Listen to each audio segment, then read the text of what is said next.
A wounded actor should not have been able to vanish from the most public room in Washington. Yet on the night President Abraham Lincoln was shot, the crime did not end inside Ford's Theater. It moved through a door, across a stage, into a rear alley, and then outward into a Capitol that had not yet understood what had happened. The first mystery of John Wilkes Booth's escape is not that he fired a pistol. It is that after firing it, after attacking another man in the presidential box, after leaping in front of a crowded theater, he still found enough time and confusion to disappear. Ford's Theater stood on 10th Street in Washington, D.C., at 511 10th Street Northwest.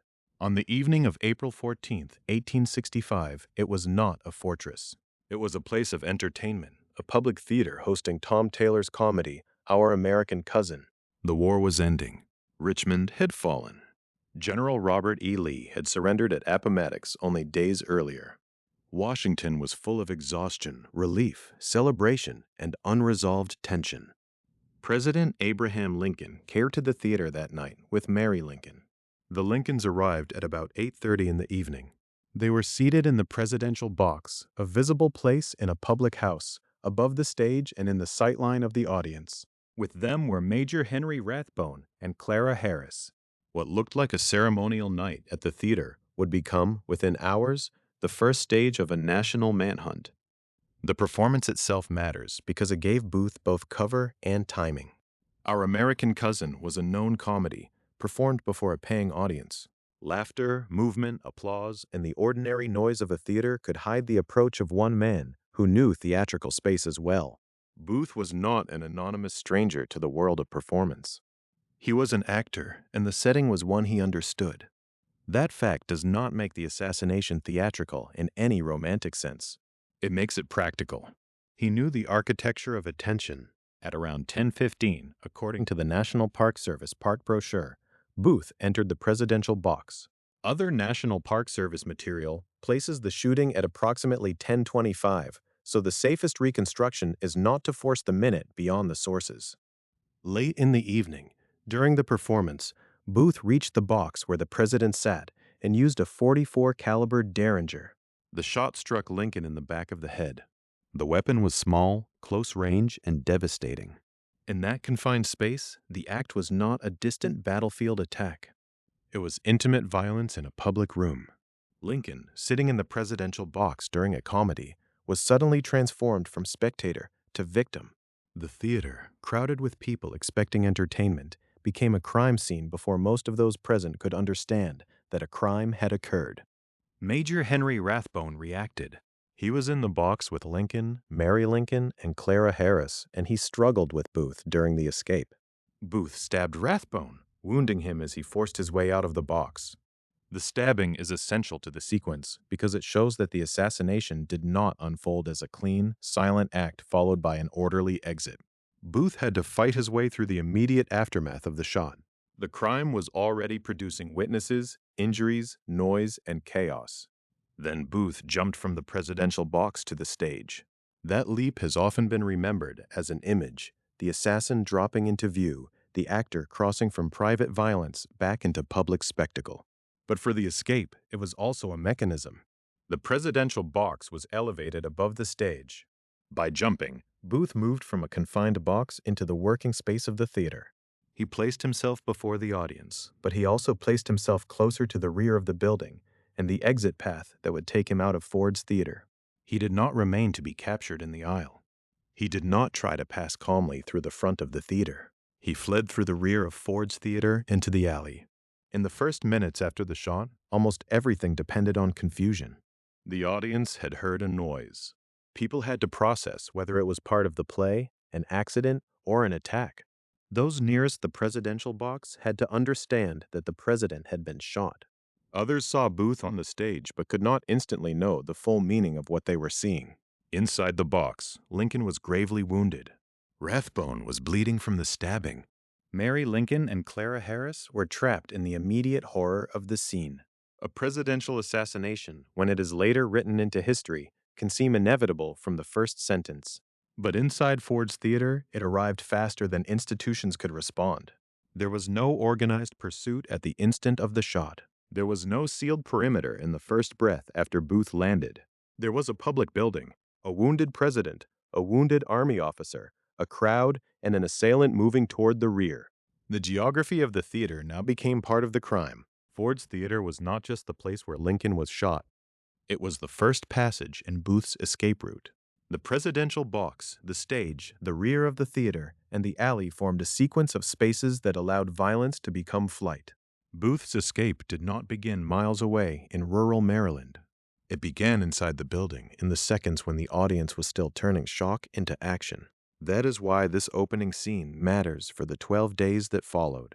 Booth's later movement through Washington, across the Navy Yard Bridge, into Southern Maryland, through taverns, safe houses, swamps, a pine thicket, the Potomac River, and finally toward a Virginia tobacco barn was not separate from the theater. It was an extension of the same problem: how a man could move through a country fractured by war, using moments of hesitation and networks of assistance before authority could close in. At Ford's Theater, the public nature of the crime increased the horror, but it did not immediately prevent the escape. The president was surrounded by witnesses, yet witnesses are not the same as a barricade. The room was crowded, yet a crowd can slow understanding. The target was the most powerful elected official in the United States, yet power inside that box was suddenly fragile, dependent on bodies, doors, and reaction time. Booth's Derringer shot did more than wound Lincoln. It split the night into two timelines. In one, the president remained inside the theater, mortally injured, soon to be carried across 10th Street to the Peterson House.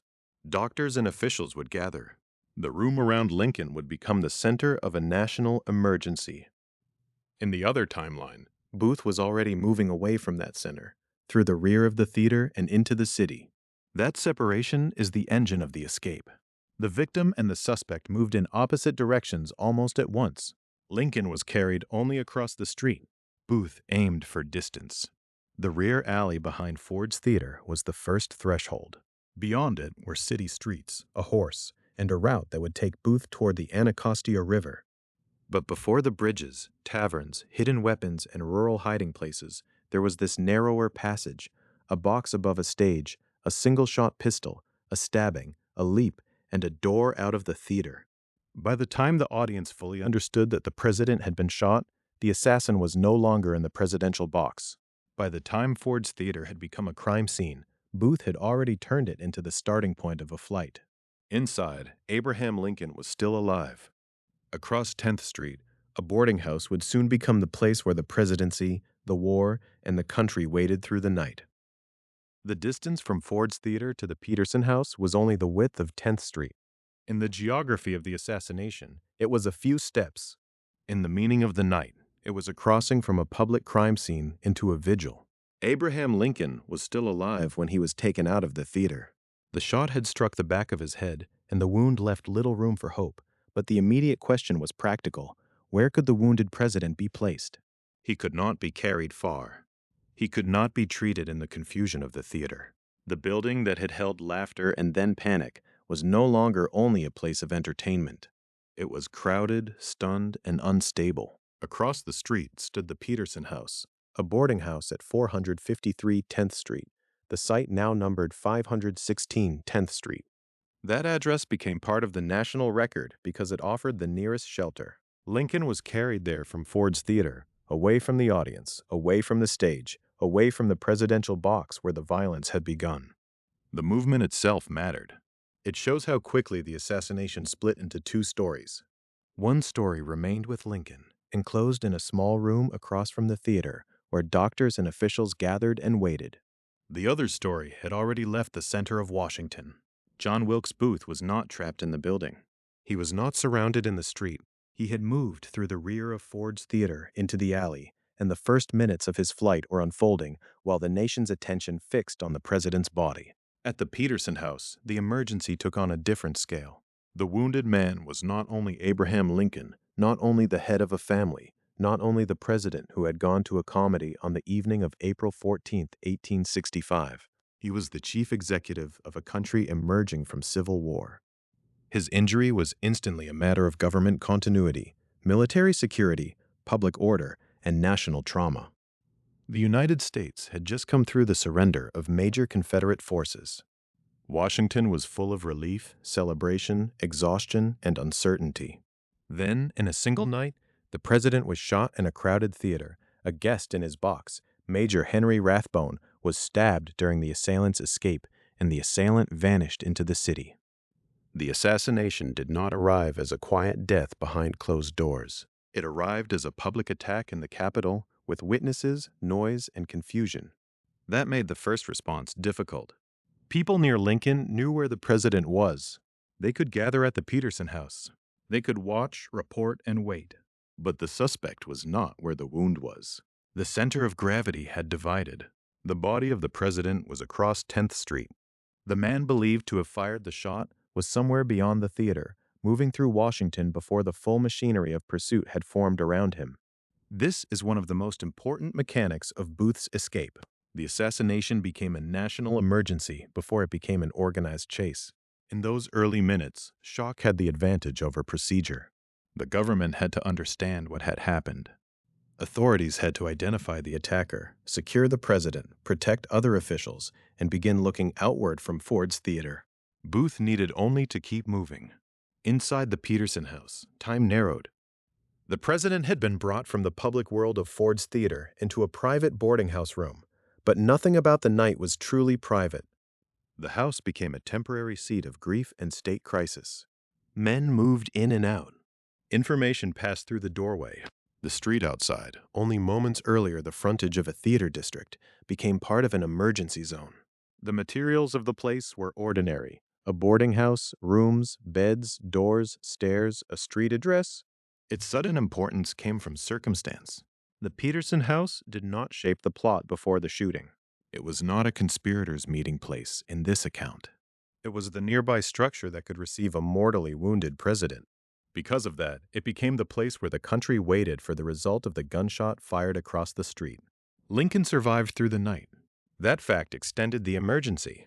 There was no immediate announcement that the president was dead. There was a vigil, and with it, a growing recognition that the attack at Ford's Theater would not remain an isolated act of violence. As hours passed, the meaning of the shooting expanded. It was an assault on the presidency. It was an attack on the federal government at the end of the Civil War. It was the beginning of a search that would reach beyond Washington into Maryland and Virginia. At 7:22 on the morning of April 15, 1865, Abraham Lincoln died at the Peterson House. The time is one of the fixed points in the record. The date is the morning after the performance of Our American Cousin. The place is the boarding house across from Ford's Theater. The death transformed the investigation from the pursuit of the man who had shot the president into the pursuit of the man who had killed him. But by then, Booth had already used the night. That is the hard contrast at the center of this chapter. While Lincoln lay dying on 10th Street, the assassin was working through distance. The details of his route belonged to the next stage of the escape, but the separation had begun immediately. From the rear of the theater, Booth's path led into the alley, then into the city streets, and toward the route that would carry him in the direction of the Anacostia River. His escape depended not on mystery alone, but on timing, a horse, street movement, and the delay between public shock and organized pursuit. The Peterson House vigil also shaped the way the assassination was understood. A theater could be sealed, questioned, and examined. A room across the street could be guarded, watched, and remembered. But the investigation could not remain there. If the president was dying in one fixed place, the suspect was becoming a moving target. The physical evidence of the crime had a location. The fugitive had a route. That route mattered because Washington was not an empty map. It had streets, bridges, military guards, and checkpoints. It had the Navy Yard Bridge, normally closed to non-essential traffic after 9 in the evening. It had connections toward Maryland. It had a capital's wartime infrastructure, but that infrastructure depended on information reaching the right people in time. A guard who had not yet heard of the shooting could not respond as if he were holding the gate against an assassin. So the Peterson House stands in the escape story for two opposite truths. It was the place where the president's life ended, and it was also the place that shows how far the emergency lagged behind the fugitive. The country's attention gathered around Lincoln's deathbed. Booth's attention was fixed on leaving the city. By morning, the nation had lost its president. The boarding house across 10th Street had become a historic site through grief. Ford's Theater had become the scene of a crime, and somewhere along the path away from that theater, the first fragile minutes of escape had already hardened into a lead. The chase would have to begin behind him, in the alley, on F Street, through the capital's night roads, and toward the river crossing that separated a sealed city from the countryside beyond. The chase would have to begin where the theater ended, not in the presidential box, not in the crowded auditorium, but behind Ford's Theater, in the service space, where scenery, doors, horses, and darkness mattered more than ceremony. That is the first useful correction to the legend of John Wilkes Booth's escape. It did not begin as a grand ride into history. It began as a practical exit from a building. Booth had fired a single-shot derringer, fought his way past Major Henry Rathbone, and dropped from the presidential box to the stage. From there, his advantage depended on movement. He had to cross the stage, reach the rear of the theater, get into the alley, and mount a horse before the shock inside Ford's Theater turned into organized pursuit outside it.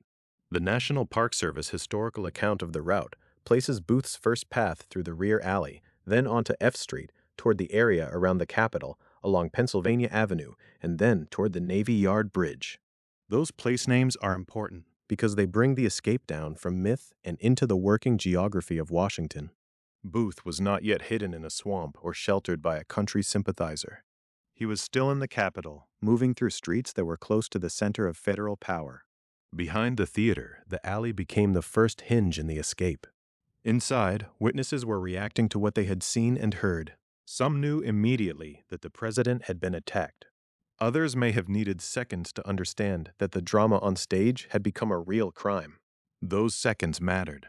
An assassination in a theater created confusion of a particular kind. There was noise, movement, panic, disbelief, and a wounded president still in the box. The audience and the people nearest Lincoln were drawn toward the injury, toward the box, toward the terrible question of whether he could be saved. Booth's route pulled in the opposite direction. The alley was not simply a backdrop. It was an escape mechanism. A horse had been positioned for him, and the value of that horse was not speed alone. It gave him immediate separation from the theater. A man on foot could be stopped, delayed, identified, or swallowed by a crowd. A rider could leave the immediate scene before the scene understood itself. This is why the first minutes after the shot deserve attention. There was not yet a fully coordinated manhunt. There was a crime, a wounded president, frightened witnesses, and a city that had not yet been sealed.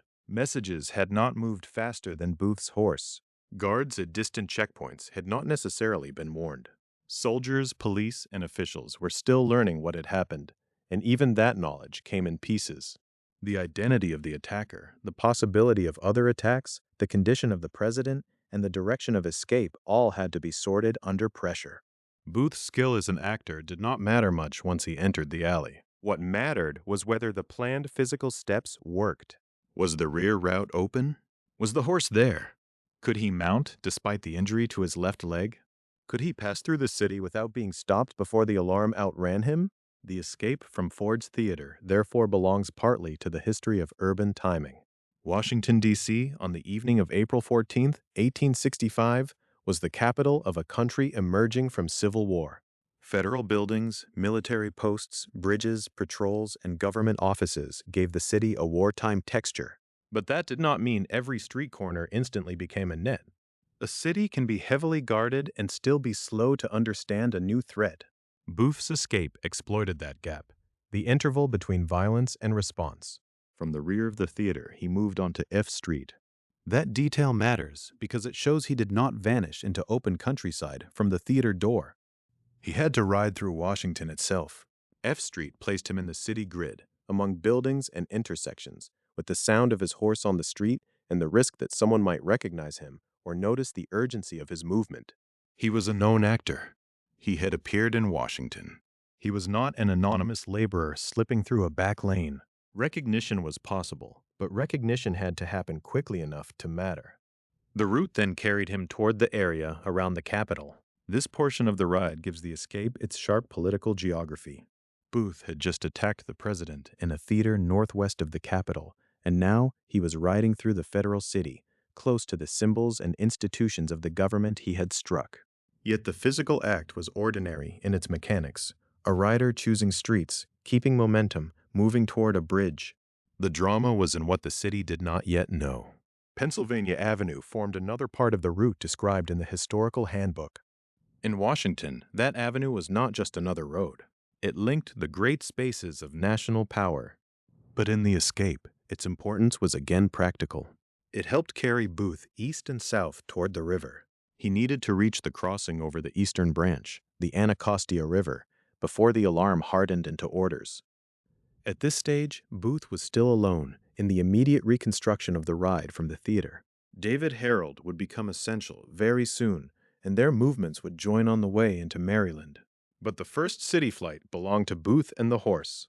The conspiracy networks, the hidden supplies, the rural guides, and the safe houses had not yet taken over the story.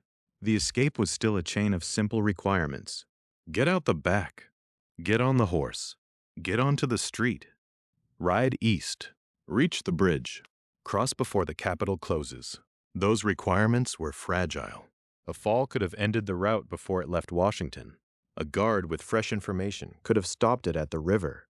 A bystander who understood what had happened quickly enough could have raised the right alarm in the right place. But history turned on the fact that the first wave of confusion stayed behind him. Ford's Theater became a crime scene after Booth had left it. The Peterson House became the center of the vigil after Booth was already moving away from 10th Street. The first official response had to assemble itself, while the fugitive was using already existing streets and a waiting horse. This is one reason the early ride should not be treated as an impossible escape. It was not impossible. It was narrow. The window was small, but for several minutes it remained open. The assassination had occurred during a public performance, but public space did not automatically produce public control. The audience could not become investigators all at once. The people caring for Lincoln could not also pursue the rider. The witnesses who saw Booth cross the stage or disappear behind the theater needed time to connect what they had seen to the larger emergency. The machinery of pursuit had to be built from shock. Meanwhile, Booth's route carried him closer to the one point that would decide whether the escape remained a city crime or became a regional manhunt. The Anacostia River was not a distant frontier. It was close enough to reach quickly on horseback, but significant enough to divide jurisdictions, roads, and expectations. To get beyond Washington, Booth needed a crossing. The Navy Yard Bridge supplied it. That bridge, opened in 1819, connected the Anacostia community with the Navy Yard and downtown Washington. On ordinary nights, it had rules. After 9 o'clock, it was normally closed to non-essential traffic. On this night, those rules should have mattered. A guard stood between the assassin and the Maryland roads beyond the river. But rules depend on information. When Booth approached the Navy Yard Bridge, the facts of the assassination had not yet reached every post with the speed required to trap him. Sergeant Silas Cobb of the 3rd Massachusetts Heavy Artillery was on duty there. He was guarding a bridge after hours, not knowingly holding a gate against the man who had just shot Abraham Lincoln. By the time Booth rode toward that checkpoint, the escape had already passed through its first phase. It had moved from stage to alley, from alley to street, from street toward the federal city's eastern edge. The next question was no longer whether Booth could get out of Ford's Theater. He already had. The question was whether he could talk, ride, or be permitted across the river before Washington understood that the man at the bridge was the man everyone would soon be hunting. By the time Booth reached the eastern edge of Washington, the escape had become a test of delay. Not delay for him, but delay inside the city. The delay between the shot at Ford's Theater and the spread of reliable information. The delay between alarm and orders. The delay between a crime witnessed by hundreds and a checkpoint guard being told exactly whom to stop. That is why the Navy Yard Bridge mattered. It was not just a piece of road. It was a gate. Opened in 1819. The bridge crossed the eastern branch of the Potomac, the waterway now known as the Anacostia River. It connected the Anacostia community on the eastern side with the Washington Navy Yard and the downtown streets behind it. In ordinary daylight, it was part of the working geography of the capital: people, animals, wagons, and military traffic moving between the city and the Maryland roads beyond. But on the night of April 14, 1865, it became one of the decisive mechanisms in John Wilkes Booth's escape. The word mechanism is useful here because the crossing was not dramatic in the way the theater had been dramatic. There was no crowded audience, no leap before footlights, no presidential box. There was a bridge, a posted rule, and a guard. The Navy Yard Bridge was normally closed to non-essential traffic after 9 o'clock at night. Booth arrived around 10:45. By the rule, this was already after hours. By the facts of the assassination, it was too late for ordinary passage and still too early for the full machinery of pursuit to have sealed the city. The man on duty was Sergeant Silas Cobb of the 3rd Massachusetts Heavy Artillery.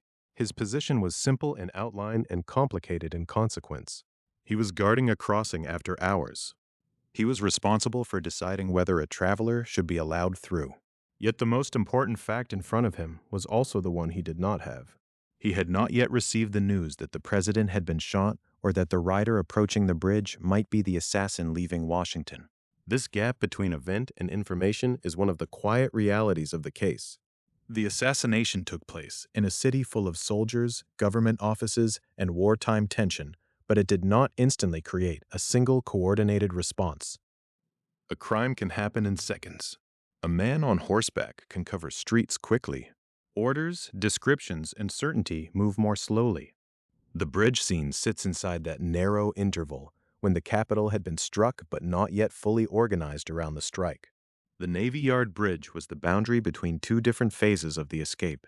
West of it lay Ford's Theater, the alley, F Street, the Capitol area, Pennsylvania Avenue, and the city streets Booth had just used to put distance between himself and the crime scene. East of it lay Maryland, where the journey would depend increasingly on rural roads, sympathetic contacts, stored supplies, and the older conspiracy network that had existed before Lincoln was killed. If Booth had been stopped at the bridge, the escape might have ended as a city pursuit. If Sergeant Cobb had known the facts, the checkpoint could have become a trap. Instead, the bridge performed the opposite function. It converted Booth's flight from an urban escape into a countryside manhunt. The physical crossing mattered because Washington was not merely a backdrop. It was the federal capital at the end of a long war. Lincoln had been shot only days after General Robert E. Lee's surrender at Appomattox Courthouse. The city contained military posts, government buildings, and soldiers who could be ordered into action. In that setting, every exit route mattered. A bridge was not neutral ground. It was a controlled passage, a point where a rider could be questioned or turned back. But a checkpoint is only as effective as the information that reaches it. The bridge's after-hours rule also matters because it shows that Booth did not simply ride through an open city. There was a restriction. Non-essential traffic was not normally supposed to pass after 9 o'clock. Booth's arrival around 10:45 therefore placed him in a zone where permission mattered. The escape depended not only on speed, but on being allowed through a place where passage could have been denied. That fact changes the meaning of the first hour after the shooting. It was not enough for Booth to get out the rear of Ford's Theater. It was not enough to find his horse, move through the alley, and ride across the Capitol. He still had to pass a guarded bridge at night. The success of that moment depended on a dangerous imbalance. Booth knew what he had done. The guard did not. Sergeant Cobb's role has sometimes been flattened into a single question: why was Booth permitted to cross? But the more useful question is what Cobb could reasonably have known at that moment. He was not stationed inside Ford's Theater. He was not in the presidential box. He was not part of the first wave of witnesses who saw the chaos in the auditorium. He was at the bridge, performing a guard duty shaped by routine rules. The assassination had created a new reality, but that reality had not yet reached him in time. The bridge scene also reveals something about the speed of Booth's planning and the limits of his control. He could choose a route toward the Anacostia River. He could ride hard enough to reach the crossing within the narrow window after the attack. He could rely on the fact that confusion would slow the response. But he could not command what the guard would decide. At the bridge, the escape passed through human judgment. A single soldier's understanding of a single rider became part of the national emergency. This is one reason the Navy Yard Bridge deserves attention equal to more famous stops later in the route. The Surratt Tavern has hidden weapons and field glasses. Dr. Samuel Mudd's house has medical treatment in the setting of Booth's injured left leg. The pine thicket near Belle Alton has days of concealment. The Garrett farm has the final confrontation. But the bridge has something even more basic: separation. It is the place where Booth crossed out of the immediate reach of the city before that reach could tighten around him. Once over the bridge, Booth was no longer just a fleeing man in Washington. He was on the Maryland side, moving into the region where his earlier conspiracy connections could begin to matter. The geography ahead was not accidental. Southern Maryland offered roads, scattered settlements, and people who, in different ways, could become useful to a fugitive. The escape would soon show signs of preparation rather than improvisation. Supplies had been hidden. Contacts existed. The earlier plot to kidnap Lincoln had left behind a network that could now be used for flight after murder. David Herold also belongs in the story of this crossing because the escape that night was not Booth's alone for long. The research record identifies Booth and Herold as escaping over the Navy Yard Bridge and moving onward into Maryland. Herold would become Booth's companion on the road, the man who continued with him through Surrattsville, Dr. Mudd's house, the swamp roads, the pine thicket, the Potomac attempts, and into Virginia. But at this hour, the bridge was still the key hinge. Before the hidden supplies could be reached, before the rural safe places could be tested, the river had to be crossed. The National Archives preserves an 1862 image of the bridge across the eastern branch to Anacostia and notes its connection to Booth and Herold's escape. That kind of record is valuable because it pulls the episode away from myth and back toward infrastructure. A bridge can seem ordinary until history turns on whether it is open, closed, guarded, or misunderstood. On April 14, 1865, the Navy Yard Bridge became the passage through which the assassin left the capital. The crossing did not prove that Booth was safe. It did not end the danger around him. It did not make the manhunt impossible. But it changed the terms. Pursuers would now have to look beyond the immediate city. They would have to follow roads into Maryland, trace relationships, question households, and uncover a chain of assistance that had been prepared before the shot was fired. In that sense, Sergeant Cobb's post was one of the last places where the escape might still have been contained within Washington. After the bridge, the story widened. The capital remained in shock. Lincoln was still alive across from Ford's Theater, and official pursuit was still gathering force. But Booth had passed the crucial checkpoint. The river was behind him now, and the road ahead led toward Surrattsville, where hidden guns and field glasses were waiting in a tavern that had already been tied to a larger conspiracy. Once Booth crossed the Navy Yard Bridge, the escape became less a flight through city streets and more a movement through prepared ground. The river behind him did not make him invisible, but it brought him into a landscape where roads, households, and sympathies mattered. The capital was still reacting to the shooting. Orders were still catching up with events. And ahead, in Surrattsville, Maryland, there was a place that was not merely a roadside stop. It was a store of supplies, a point on a network, and a property whose ordinary public functions could conceal extraordinary political danger. Booth was no longer alone on this part of the route. David Herold, who had also left Washington that night, joined him on the Maryland road. Herold would become Booth's closest companion during the escape, not as the principal actor in the assassination at Ford's Theater, but as the man who moved with him through southern Maryland and into Virginia. Their first documented stop after the bridge carried them to Surratt Tavern in Surrattsville, present-day Clinton, Maryland. According to the research record, they reached it shortly after midnight. The timing matters. A little more than an hour earlier, Booth had still been inside Washington's orbit. He had passed a guarded crossing at a moment when the warning had not yet hardened into an effective net. Now, shortly after midnight, he and Herold were at a rural property where the next stage of the escape had already been anticipated in material form. The supplies they recovered there were not improvised. They were hidden. Surratt Tavern stood within a property built in 1852 for John and Mary Surratt. In later memory, the name often appears because of the assassination conspiracy, but before that, it belonged to a working roadside establishment. The Surratt House served as a tavern. It offered a public dining room. It functioned as a hotel. It housed a post office for Surrattsville. The property also formed part of a larger plantation site, once including 300 acres, with related structures and activities, such as a livery stable and a blacksmith shop. Those details are not background decoration. They explain why the location could matter in a conspiracy. A tavern was a place where travelers came and went. A public dining room created a flow of strangers, neighbors, and conversation. A hotel function meant that temporary presence did not automatically appear suspicious. A post office connected the place to communication and routine public business. A livery stable tied it to horses and movement. A blacksmith shop tied it to tools, repair, and the practical demands of road travel. In such a setting, the line between ordinary activity and clandestine preparation could be narrow. By the time Booth and Herold arrived there in the early hours after the shooting, Surratt Tavern had already acquired another role. It had become associated with Confederate safehouse activity and with the network surrounding Booth's earlier plan to kidnap Abraham Lincoln. That earlier conspiracy is important because it shows that the escape did not begin from nothing after the shot at Ford's Theater. Booth had cultivated contacts, locations, and expectations before the assassination. The hidden supplies at Surrattsville were part of that longer pattern. At the tavern, Booth and Herold retrieved guns and field glasses. The objects were plain enough in physical terms, but their significance was large. Guns meant the fugitives did not have to rely only on what they carried out of Washington.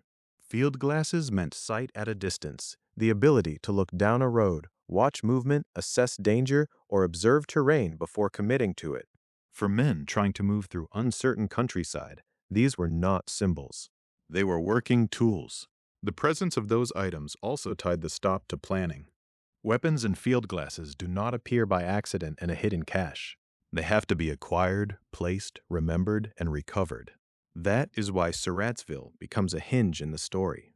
Up to this point, the escape can be described through movement: the rear of Ford's Theater, the alley, the streets, the bridge, the Maryland Road. At Surratt Tavern, movement meets preparation. Booth and Herold are not simply passing through.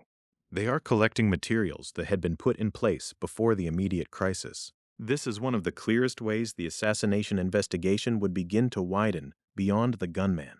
A shot fired in a theater could be understood at first as an act by one man. But hidden supplies at a known property connected to earlier conspiracy activity pointed towards something broader. The tavern was not only a building on the road from Washington into Southern Maryland. It was a logistical point. It made the escape legible as part of a chain. The Surratt property's public identity made that chain harder to read in real time. A passerby could see a tavern. A traveler could stop for food. A resident could use the post office. A horse could be stabled. A room could be taken. None of those actions by themselves proved conspiracy. That was the advantage of a place like this. It could serve ordinary local needs while also being available to men who understood its private usefulness. For Booth, this was crucial. He had left behind a city in shock, but he had not escaped into emptiness. The road out of Washington led into communities where Civil War loyalties had divided families, households, and neighborhoods. Southern Maryland contained Confederate sympathizer contacts, and Booth's earlier kidnapping plan had already drawn on those circles. The tavern stop shows that his route was not merely geographic. It was relational. It depended on who knew whom, what had been placed where, and which doors or buildings could be used without immediate alarm. Herold's presence also matters at Surrattsville. He was not just a rider beside Booth. In the days ahead, he would help Booth navigate the countryside, remain with him through hiding places and failed crossings, and eventually be captured with him at the Garrett farm. At this early point, however, the two men were still close to Washington, still ahead of the organized pursuit, and still operating within a plan that seemed to offer them a path southward. The hidden guns and field glasses would have reinforced the impression that the route had structure. But structure is not the same as security. The more prepared the escape appears, the more evidence it leaves behind. A lone rider who vanishes into the dark may be hard to reconstruct. A fugitive who stops at a known tavern to collect hidden supplies creates a trail of places and associations. After the assassination, investigators would not only ask where Booth went. They would ask what had been waiting for him, who knew it was there, and why that property had been chosen. Surratt Tavern therefore sits at the center of two stories at once. In the immediate story, it is a midnight stop on the escape route, a place where Booth and Herold armed and equipped themselves before riding deeper into Maryland. In the larger story, it is a doorway into the conspiracy network that preceded Lincoln's death, The tavern's history as a public establishment and its later role as a Confederate safehouse made it both ordinary and dangerous, both visible and concealed. The physical site survives in public memory as the Surratt House in Clinton, Maryland, associated today with the address on Brandywine Road. But on the night of April 14th into April 15th, 1865, it was not a museum or a marker. It was a working place in a rural community, reached by two fugitives in the dark, while Abraham Lincoln still lay dying in Washington. That contrast is the quiet force of the scene. In one room across from Ford's Theater, doctors and officials watched the president's life ebb away. On a Maryland road, Booth and Herold collected guns and field glasses from a tavern tied to prior conspiracy. The assassination was still becoming known to the country, but the evidence of preparation was already sitting outside the Capitol, waiting to be uncovered. And the name Surratt would not remain attached only to this rural tavern. It would lead back into Washington as well, to another address, another form of lodging, and another part of the network that had gathered around Booth before the murder. The road through Surrattsville did not just point south. It pointed back toward H Street and toward Mary Surratt's place in the investigation that followed. The road through Surrattsville pointed in two directions at once. For Booth and Herold, it pointed onward, deeper into southern Maryland, away from the guarded bridge and the federal city. For investigators, it pointed backward, toward the people and places that had made such a stop possible. The tavern was not merely a building the fugitives happened to know. It was part of a family property, part of a local network, and part of a larger story that had begun before the assassination itself. That is why Mary Surratt's name enters the escape narrative, not as a side note, but as a junction. There were two addresses that mattered. One was the Surratt property in Surrattsville, present-day Clinton, Maryland.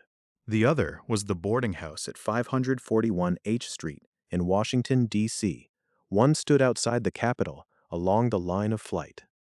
The other stood inside the city, close enough to draw conspirators, conversations, and planning into a domestic setting. Together, those addresses help explain why the investigation after Lincoln's death did not stop with the man who fired the Derringer.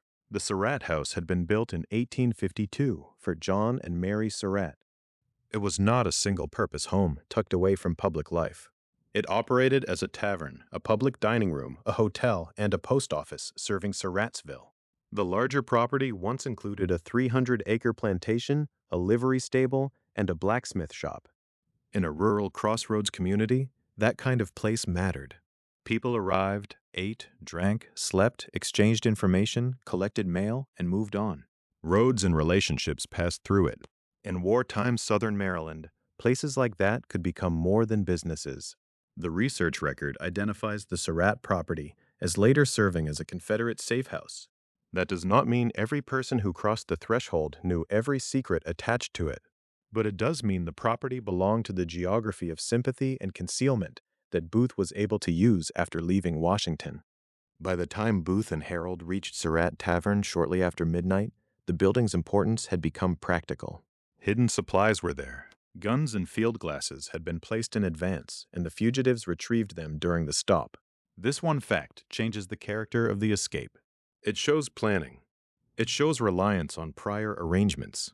It shows that the flight from Ford's Theater was not simply an improvised rush through darkness. The supplies also point backward to Booth's earlier conspiracy network. Before the murder of Abraham Lincoln, Booth had been involved in a plan to kidnap the president. That earlier conspiracy matters because it created contacts, meeting places, expectations, and logistics. A failed or abandoned scheme can still leave behind useful machinery. In Booth's case, the machinery included people who knew him, roads he could travel, and places where items could be hidden. Mary Surratt's other address, 541 H Street in Washington, D.C., belonged to that earlier phase of the story. After leaving the Surrattsville Tavern, Mary Surratt operated a boarding house in Washington. A boarding house was a different kind of place from a rural tavern, but it had its own usefulness. It brought strangers and acquaintances under one roof. It allowed people to come and go without the formality of a public office or the exposure of a hotel lobby. In a city crowded by war, politics, soldiers, clerks, and visitors, a boarding house could appear ordinary while still serving as a private meeting ground. The H Street boarding house was tied to Booth's earlier kidnapping conspiracy. That tie is central. It does not make the building dramatic by itself. It makes it evidentiary. It gives investigators a reason to ask who met there, who knew whom, what had been discussed before the night at Ford's Theater, and how the older plan may have shaped the later crime. The assassination investigation had to answer more than one question. The first was obvious. Who shot the president? That answer came quickly. John Wilkes Booth was known, recognized, and soon named across the country.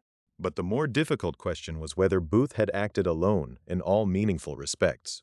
The escape route itself argued against that simpler explanation. A man fleeing a theater might find a horse. He might pass through streets by luck or speed. He might persuade a guard at a bridge before the alarm has fully arrived. But hidden guns and field glasses waiting at a known tavern suggested something more durable than panic. They suggested preparation before the shot.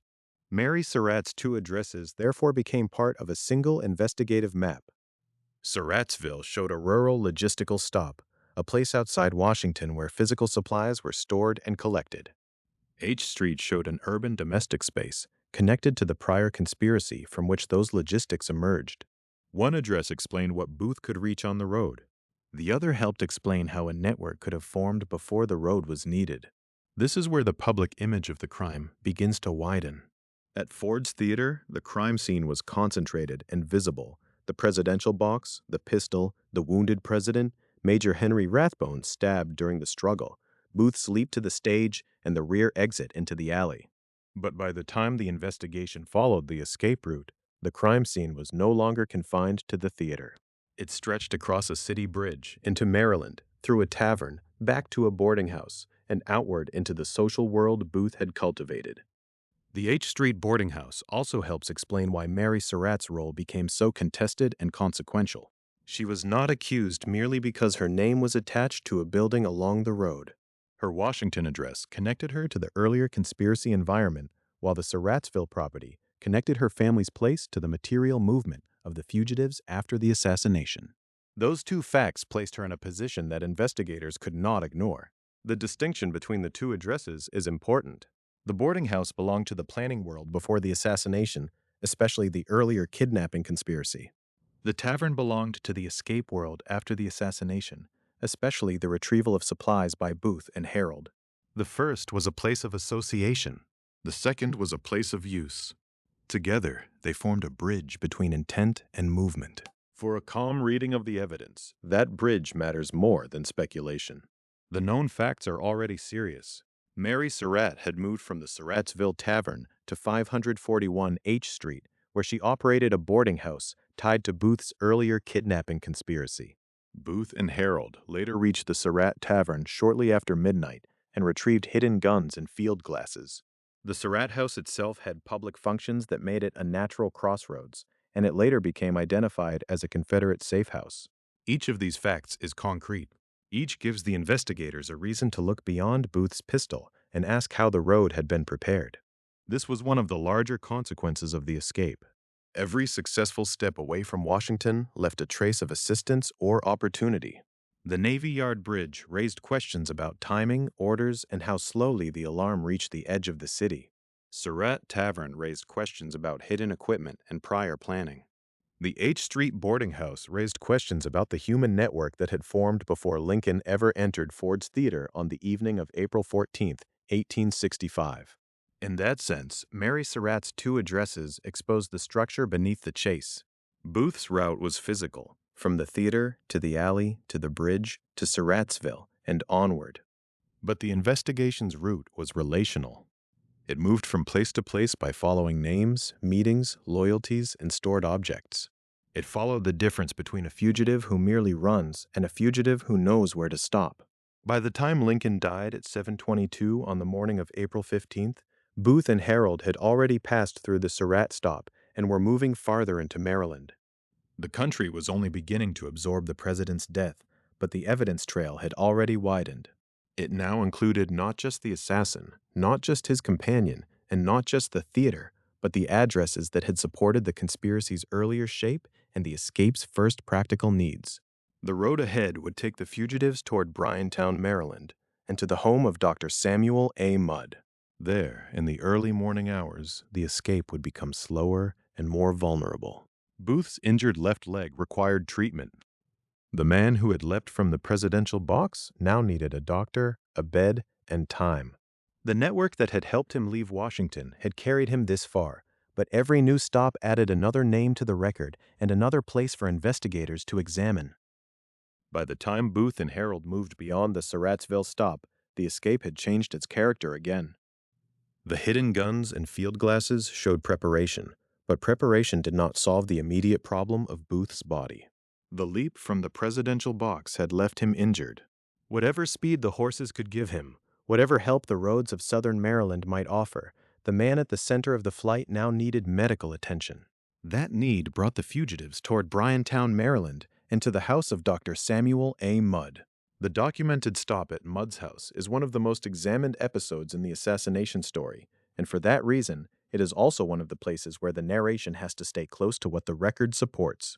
Booth and David Herold reached Dr. Mudd's house near Bryantown in the early morning of April 15, 1865. The Dr. Samuel A. Mudd House Museum describes their arrival as about 4 in the morning.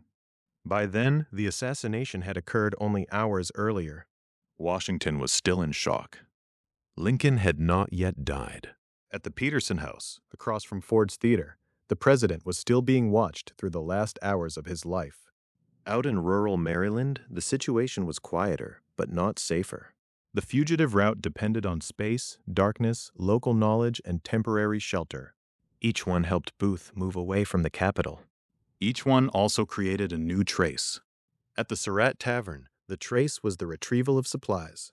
At Mudd's house, it would be the treatment of an injury and the chance to rest. Mudd was a physician. His home stood near Bryantown, in southern Maryland, in the region through which Booth and Herold were now trying to pass. This was not the urban violence of Ford's Theater, not the guarded crossing of the Navy Yard Bridge, and not the visible public role of Surratt Tavern as tavern, post office, hotel, and dining place. This was a private medical stop, early in the morning, in a house that would later become the Dr. Samuel A. Mudd House Museum. Its importance comes from what happened there in practical terms. Booth arrived with an injured left leg. Dr. Mudd set the leg. Booth was allowed to rest. Those details are simple, but they change the tempo of the escape. Until this point, the route had been defined by movement. Booth fled through the rear of Ford's Theater into the alley. He moved through Washington streets. He crossed the Navy Yard Bridge after hours. He and Herold reached Surrattsville shortly after midnight and retrieved the supplies that had been hidden for them. The story had the pressure of a running clock, the alarm spreading through the capital, the guards not yet fully informed, the fugitives trying to gain distance before the machinery of pursuit hardened around them. At Mudd's house, the clock did not stop, but the fugitives did. Rest mattered because Booth's injury limited what he could do. The research notes confirm that his left leg was injured and that Mudd said it. The notes do not require us to dress that scene with unverified dialogue or imagined emotion. It is enough to understand the mechanism. A rider with a damaged leg was more dependent on others. He needed help mounting, dismounting, traveling, hiding, and choosing the next route. He needed time that he did not really have. He needed a doctor at the very moment when the country was about to begin searching for the assassin of the president. The setting also matters because Bryantown placed Booth and Herold deeper inside southern Maryland. This region would shape the days ahead. Roads did not function merely as lines on a map. They connected households, plantations, farms, swamp routes, and people with varying degrees of knowledge, risk, and sympathy. The earlier kidnapping conspiracy had already created contacts around Booth. The escape after the assassination moved through that world, but every movement was unstable. A fugitive could be helped, delayed, misdirected, recognized, or betrayed. A doctor's house could be shelter for a few hours and evidence in a federal investigation soon after. There is another reason to treat the Mudd stop carefully. Dr. Samuel A. Mudd was later tried by a military commission and received a life sentence. That later conviction made his house one of the most contested places in the aftermath of Lincoln's assassination. But the chapter of the escape that can be stated plainly from the research notes is narrower. Booth and Herold arrived in the early morning of April 15th. Mudd set Booth's injured left leg. Booth was allowed to rest. Those facts are enough to show why investigators would come back to this place. They are also enough to show why the escape depended on more than the dramatic violence of the theater. It required practical services from people and places outside Washington. The physical act of setting the leg pulled the crime into the ordinary work of rural medicine. A doctor treating a patient, a man resting in a house, horses waiting, morning light coming up over Maryland roads. These are not the images usually associated with an assassination. But true crime often turns on ordinary mechanisms. A bridge guard who has not yet received the right warning. A tavern where supplies have been hidden. A house where an injured man can lie down. The assassination itself was public and theatrical. The escape was logistical. That contrast is important. Booth's leap to the stage became part of his legend almost immediately, but the injured leg made the legend dependent on other people. It is one thing to imagine an assassin vanishing into the night. It is another to follow the actual route and see how quickly the escape became vulnerable to terrain, pain, weather, and trust. Mudd's role in that route was not a dramatic pursuit scene. It was a pause. But pauses can be as consequential as sprints. At the same time, the events at Mudd's house should not be inflated beyond the documented stop. The record provided here confirms treatment and rest. It confirms the place near Bryantown and the timing in the early morning hours. It confirms that Mudd's house became part of the trail because Booth and Herold went there. It does not require us to imagine the private thoughts of the doctor, the precise words exchanged at the door, or every movement inside the house. The strength of the episode lies in its restraint. A president lay dying in Washington. The man who shot him was in Maryland, injured, receiving medical help. At 7:22 that morning, Lincoln died at the Peterson house. By then, the crime had become a national emergency in full. The search for Booth would grow in urgency and scale, and the names attached to his route would become part of the investigation. Mudd's house, like Surratt Tavern before it, would no longer be only a local address. It would become a location in a federal case, tied to the question of how Booth moved, who saw him, and who helped him keep going. For Booth and Herold, however, the immediate question was not legal. It was movement. The treatment at Mudd's house gave Booth a chance to continue, but it did not create a safe path by itself. The fugitives still had to move through Southern Maryland. They still had to avoid capture as the alarm spread. They still had to find guides and shelter beyond Bryantown. From Mudd's house, the escape would bend toward swamp roads and more hidden assistance. The landscape ahead included Zacchaeus Swamp, Belle Alton, Rich Hill, and Huckleberry. The flight would no longer be measured only by miles from Washington. It would be measured by who knew the back roads, who could guide two wanted men, and who was willing to risk becoming part of the record. From Mudd's house, the road did not open into safety. It opened into a harder kind of movement. Booth's injured left leg had been set, and he had been allowed to rest, but the escape still depended on the same fragile elements that had carried him out of Washington: timing, local knowledge, and the willingness of other people to take risks on his behalf.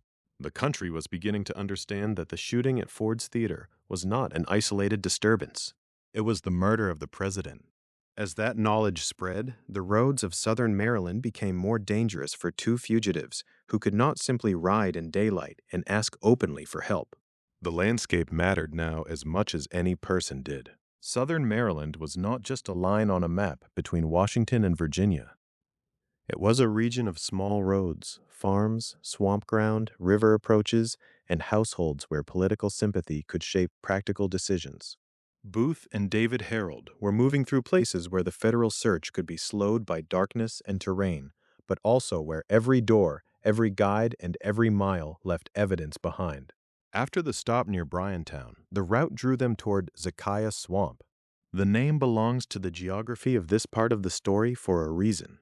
A swamp road was not a grand avenue of escape. It suggested low ground, difficult passage, and a kind of concealment that came at the cost of speed. For Booth, who had already lost the advantage of easy movement, such terrain could be both useful and punishing. The same wet, tangled country that complicated a pursuit could also exhaust the men trying to pass through it. By this stage, Booth and Herold were not simply fugitives on horseback. They were dependent men. They needed to know which way to go, where to turn, which homes might receive them, and which areas might expose them.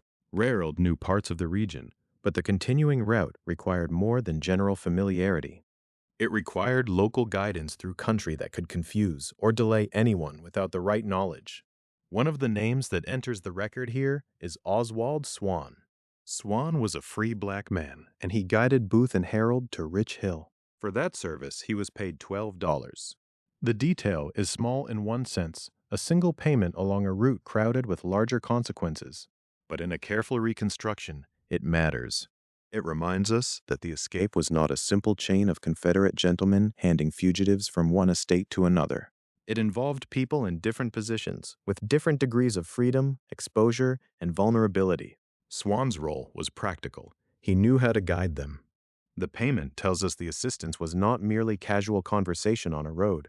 It was a service rendered in the middle of a national manhunt, whether or not the full danger was visible to everyone involved at the moment. That $12 also shows the mechanics of flight in plain terms. Booth could imagine himself as a figure of history, but escape required ordinary transactions. A man had to be found. Directions had to be supplied. A path had to be taken. Money changed hands. The assassination had turned Washington into the center of a national emergency, yet on the ground in Southern Maryland, the route continued through human exchanges that could fit into a few spoken instructions and a short ride through back country. Swan guided them to Rich Hill, the home of Samuel Cox. Rich Hill became one of the important stopping points after Mudd because it connected Booth and Herold to another layer of local assistance. Cox was not simply a name along the road. His property stood in the geography of escape between the Bryantown area and the hiding places near Belle Alton. Booth and Herold were seeking a way to remain unseen while the search widened, and Rich Hill offered access to the kind of help they now needed most, not public shelter, not medical treatment, but concealment. The visit to Cox also shows how quickly the character of the escape had narrowed. At Surratt Tavern, the fugitives had retrieved hidden supplies that had been placed there before the assassination. At Mudd's house, Booth's broken movement had required a doctor. At Rich Hill, the urgent need was to disappear. The open ride could not continue forever. Every hour increased the chance that news of Lincoln's death and Booth's identity would reach deeper into Maryland. Every person who saw them could become a witness. Every household that received them could become part of the case. Cox did not keep Booth and Herold openly at Rich Hill. Instead, he sent them to his overseer, Franklin Roby. That decision is important because it moved the fugitives away from the main household and toward concealment in the landscape itself. Roby was the person who could take them farther, toward the hidden ground where they might remain out of sight. This was not the same kind of assistance as setting a leg or handing over field glasses. It was more directly about hiding wanted men while the federal net tightened. The route around Rich Hill, Belle Alton, and Huckleberry belongs to a rural world of local names, short distances, and hidden pathways. Belle Alton would become closely associated with the pine thicket where Booth and Herold were concealed. Huckleberry appears in the same regional movement through southern Maryland, part of the network of places that framed their attempt to avoid roads where searchers might look first. These names can sound quiet now, but in April of 1865, they marked the difference between exposure and temporary survival. This is where the chase slows down. The popular image of an escape often emphasizes speed, horses, bridges, night roads, a desperate push south. But after Mudd, and especially after the movement toward Rich Hill, speed was no longer the main protection. Secrecy was. The fugitives were not racing cleanly away from Washington. They were being absorbed, for a time, into a landscape where trusted guides and sympathetic contacts could keep them from view. That slowing was not weakness alone. It was strategy forced by circumstance. Booth's leg limited him. The alarm was spreading. Federal authority was beginning to organize pursuit beyond the first confusion at Ford's Theater and the streets around it. A wounded assassin and his companion could not behave like ordinary travelers. They needed places where they could vanish long enough for the next move to be arranged. Samuel Cox's role, then, sits at a turning point. By sending Booth and Herold to Franklin Roby, he helped shift the escape from movement by road to concealment off the road. Roby would lead them toward the pine thicket, about 2 miles away. That distance sounds modest, but its meaning was larger than the measurement. 2 miles could carry them from a recognizable house into cover. 2 miles could take them from a place that searchers might question to a place that had to be known before it could be found. The choice of a thicket also reveals the kind of danger surrounding anyone who assisted them. A house could be searched. A stable could be examined. A road could be watched. But a pine thicket near Belle Elton, if guarded by silence and local knowledge, could function as a temporary refuge. It was uncomfortable, exposed to weather, and dependent on supplies being brought in. But it reduced the chance of an accidental encounter. It made the fugitives harder to see and harder to report. The route through Zacchaeus Swamp, Rich Hill, Huckleberry, and the Belle Alton area therefore shows the escape becoming less visible, but more dependent. Booth and Herold were not independent agents cutting their own path through the countryside. They were being passed through layers of assistance. Oswald Swan guided them and received $12. Samuel Cox received them at Rich Hill and sent them onward. Franklin Roby became the next link, leading them toward concealment. Each person added another risk. Each place added another future point of investigation. What had begun in the public space of Ford's Theater now moved through private land, local roads, and hidden cover. The farther Booth traveled from Washington, the more the escape depended on people whose names would later be pulled into the record. By the time Booth and Herold were led toward the pine thicket near Belle Alton, the chase had entered a different rhythm. The question was no longer how fast they could ride in the first hours after the shooting. It was whether they could remain still without being found. Food, water, newspapers, and reliable silence would matter as much as horses had mattered on the first night. The swamp roads had carried them away from Mudd's house. Rich Hill had connected them to Cox. Cox had sent them to Franklin Roby, and Roby's path led into the trees, where the fugitives would stop moving and wait, hidden in a pine thicket while the search for Lincoln's assassin widened around them.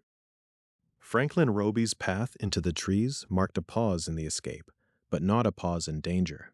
Booth and Herold had already passed through several kinds of help: the guarded crossing at the Navy Yard Bridge, the prepared stop at Surratt Tavern, the medical shelter near Bryantown, and the backroad guidance that brought them through the Southern Maryland landscape toward Rich Hill.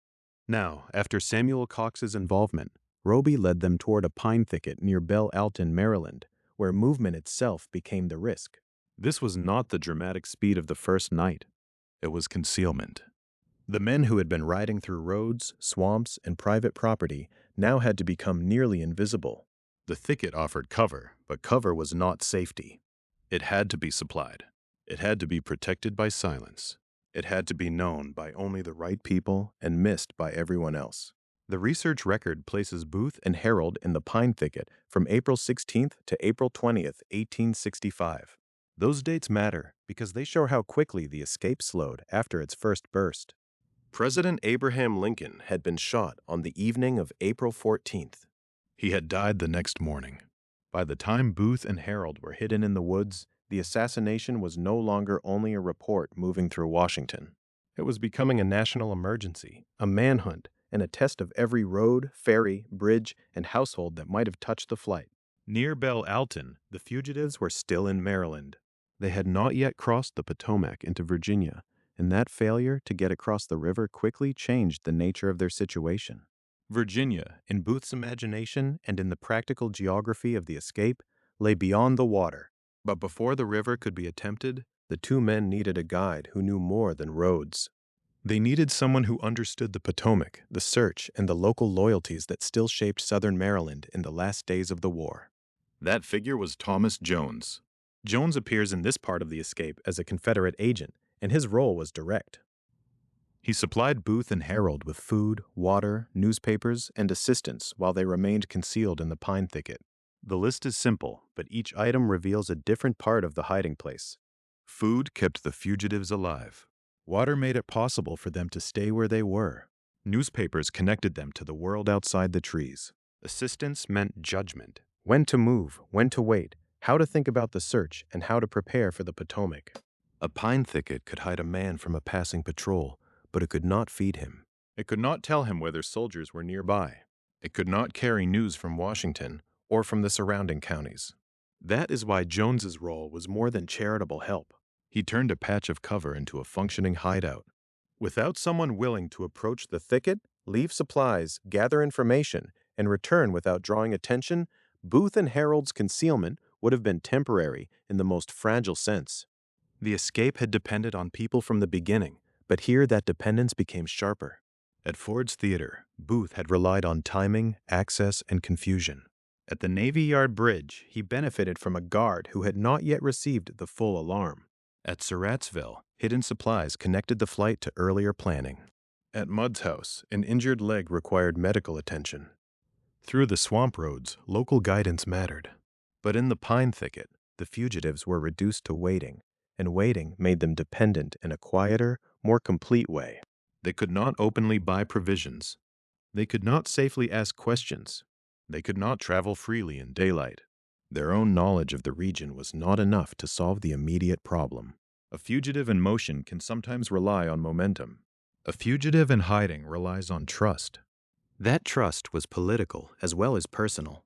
Southern Maryland had Confederate sympathizer contacts, and Booth's escape was not a random flight into unknown country. The earlier kidnapping conspiracy had already created parts of the network that now became useful after Lincoln's murder. But the Pine Thicket episode shows the difference between a network as an idea and a network as an action.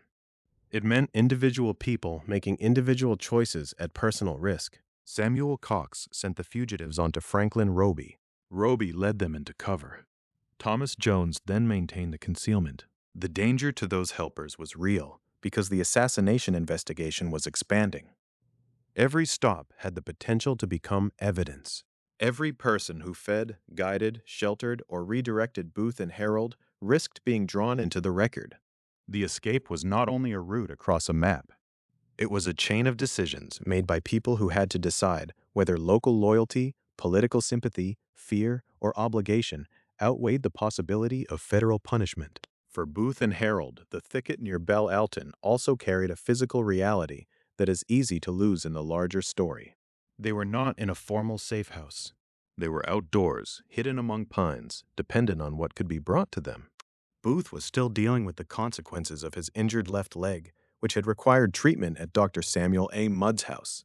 Herold, who had continued with him through the Maryland route, remained part of the same concealment. Their world narrowed to the ground beneath them, the trees around them, and the arrivals of Jones. In this narrowed world, time behaved differently. The first hours after Ford's Theater were measured in crossings and stops. The bridge, the tavern, the doctor, the swamp roads. Now time was measured by whether anyone came, whether anyone followed, whether a sound in the woods meant help or discovery. From April 16th to April 20th, the chase was not a visible pursuit through open roads. It was a contest between organized searching and local concealment. Jones's delivery of newspapers is one of the most telling details. Food and water answered the body's needs. Newspapers answered another need, the need to know what the outside world knew. Booth was no ordinary fugitive hiding from an unknown crime. He knew what he had done, and he had committed it in a public theater, in the Capitol, against the President of the United States. But inside the thicket, he could not see the reaction directly. Newspapers became the channel through which the national shock entered the woods. The act of bringing those newspapers also increased the strangeness of the hideout. Booth and Herold were concealed from the search, yet they were being supplied with the search's own public language. The same country that was mourning Lincoln and looking for the assassin was being folded into printed columns and carried to the man being hunted. The thicket was isolated, but it was not silent. News moved into it by hand. This is where the escape becomes less like a chase in the usual sense and more like a study in delay. Delay can be protective. It can let patrols pass. It can let confusion settle. It can give a guide time to judge a river crossing. But delay can also close options. Every day Booth and Herold remained in Maryland gave investigators more time to collect testimony, trace stops, and connect names. Every person who helped them became a possible witness later. Every hour in hiding depended on secrecy holding. For Jones, patience was a strategy. If he was to help them reach the Potomac, the moment had to be chosen carefully. The research notes confirm that he later helped Booth and Herold attempt to cross the river in a 12-foot fishing boat with oars, a compass, and a candle. That attempt still lay ahead. In the thicket, the preparation was less visible, but just as important. He had to keep them alive until movement became possible. He had to judge when the pressure around them allowed the risk of leaving cover.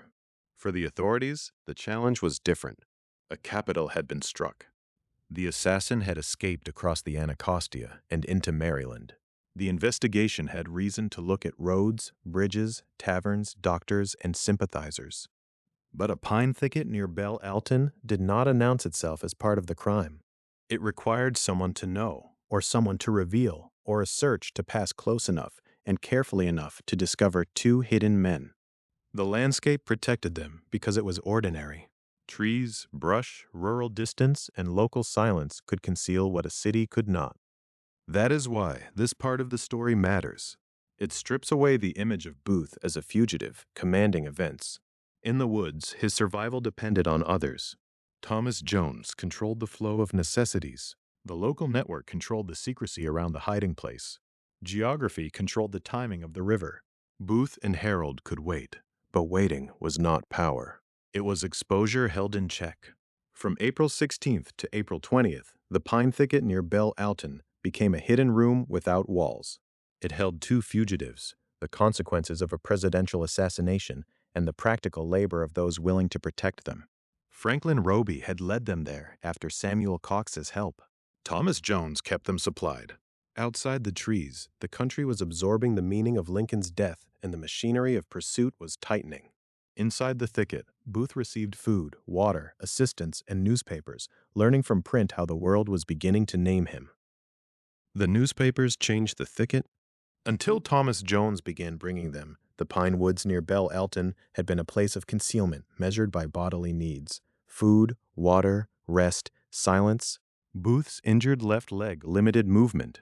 Herold's safety depended on the same narrow circle of local protection. Jones, a Confederate agent who knew the country and the river, controlled what came in and what went out. In that hidden space, the fugitives were not moving through history. They were waiting inside it. But the newspapers carried the outside world into the trees. They brought Washington, grief, accusation, rumor, and official pursuit into a place that otherwise existed only as brush, needles, damp ground, and watchfulness. Booth and Herold were concealed from the searchers, but not from the story forming around them. Each paper was a kind of messenger. It told them that Lincoln's death was no longer only the result of a shot fired in Ford's Theater. It had become a national calamity, an emergency of government, and a criminal investigation that was expanding beyond one man on a horse. This was one of the strange contradictions of Booth's escape. He was hidden, but he was also publicly named. He was beyond sight, but his image and identity were moving faster than he could. Roads, bridges, taverns, doctors' houses, swamps, and thickets could slow a man. Print did not slow in the same way. Newspapers spread the news through towns and cities, while soldiers, detectives, and local authorities searched the physical landscape. Booth had fled into Southern Maryland, but the description of what he had done was already traveling beyond him. The reward poster sharpened that contradiction. While Booth remained at large, a $100,000 reward poster named John Wilkes Booth, John Surratt, and David Herold. It did more than offer money. It turned the assassination investigation into a public hunt. It gave names to the pursuit and invited recognition. In a countryside where secrecy depended on silence, the government was using print to make silence more expensive. For Booth, the paper must have been an object of both fascination and danger. He had been an actor, accustomed to audiences, reputation, and the force of public attention. Now the audience was national, but it was not applauding. The papers did not carry the kind of acclaim he seems to have expected for his act. They carried the death of a president, the alarm of a capital, and the widening apparatus of capture. There is a psychological pressure in that image, a fugitive in a pine thicket, reading the public record of his own crime while search parties move somewhere beyond the trees. The woods protected his body for the moment. The newspapers exposed his name. Every printed account narrowed the distance between concealment and recognition. Every report reminded him that while he lay still, the country was not still. Thomas Jones's role made this possible.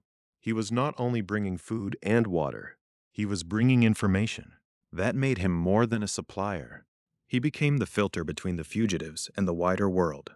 Booth and Herold could not safely ride into a town and ask what had happened since Washington. They could not listen openly at a tavern or post office. They could not test the roads by daylight. Jones carried the world to them, and in doing so, he helped them judge when waiting was safer than movement.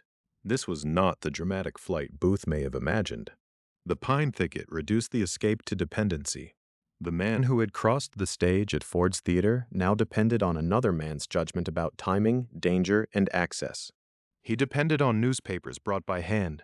He depended on the hope that no one nearby would betray the hiding place. He depended on the search looking elsewhere, or moving past without seeing what was hidden close to the route. The broader country, meanwhile, was moving through shock into procedure. Lincoln had died at the Peterson House on the morning of April 15th at 7:22.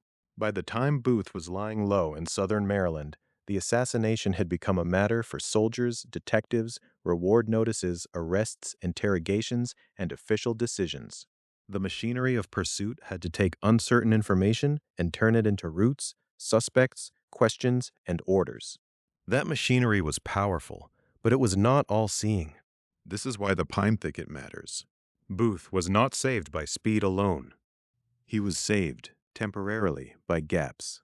A gap between what the authorities knew and what local sympathizers concealed. A gap between a printed name and a physical location. A gap between the searchers moving through Southern Maryland and the exact patch of woods where Booth and Herold waited. The newspapers closed one kind of gap while leaving another open. They made Booth famous as a fugitive. They connected him publicly to the assassination. They linked names in the reward notice: Booth, John Surratt, and David Herold. But the papers could not walk into the thicket. The poster could not point to the pine needles beneath him. The country could know whom it wanted and still not know where he was. That tension defined these hidden days from April 16th to April 20th. Outside the trees, Lincoln's murder was being absorbed into public memory almost as soon as it was being investigated as a crime. Inside the trees, Booth had to read that transformation as a wanted man. He could see that the act he had committed had not frozen the world in the meaning he intended. It had produced consequences he could no longer direct. Booth would later be found with a small leather 1864 appointment book, an object now tied to his attempt to shape his own account of events. That later artifact matters because it shows how intensely he cared about narrative. But in the thicket, before the final days in Virginia, he was not controlling the narrative. He was receiving it. Newspapers brought by Thomas Jones told him how other people were describing the crime, the death, and the men being sought. There is a quiet reversal in that. At Ford's Theater, Booth had chosen the time, the room, the weapon, and the exit. In the woods near Belle Alton, he chose almost nothing. He could react. He could wait. He could read. He could listen for movement beyond the brush. But the escape had become less an act of command than an exercise in endurance. For Herold, too, the papers mattered. His name was no longer simply attached to flight through Maryland. It appeared in the official imagination of the hunt. The $100,000 reward poster named him alongside Booth and John Surratt. This turned companionship into exposure. Herold was not just a man traveling with Booth. He was part of the named pursuit. His survival, like Booth's, depended on remaining unseen while being publicly identified. The thicket held that contradiction for several days. It was both refuge and trap. The trees hid the fugitives from immediate capture, but they also kept them pinned in place. The longer they waited, the more the search could spread. The more the newspapers circulated, the more likely it became that ordinary people would know the names and the stakes.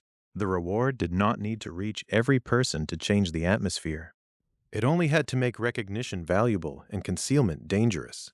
Thomas Jones understood that movement across the Potomac had to be timed carefully. The river was not merely a line on a map. It was the next mechanism of escape, and it required more than desire. It required a boat, direction, darkness, and a moment when the risk seemed manageable. Until then, Booth and Herold remained in the woods, reading about a world that was searching for them. By April 20th, waiting could no longer be the whole plan. The newspapers had told Booth what the country was saying. Jones had kept him alive long enough for a crossing attempt. The hidden room without walls had served its purpose, but it could not carry them to Virginia. For that, the fugitives would have to leave the cover of the pines and trust themselves to the Potomac, a small fishing boat, oars, a compass, and the darkness over the water.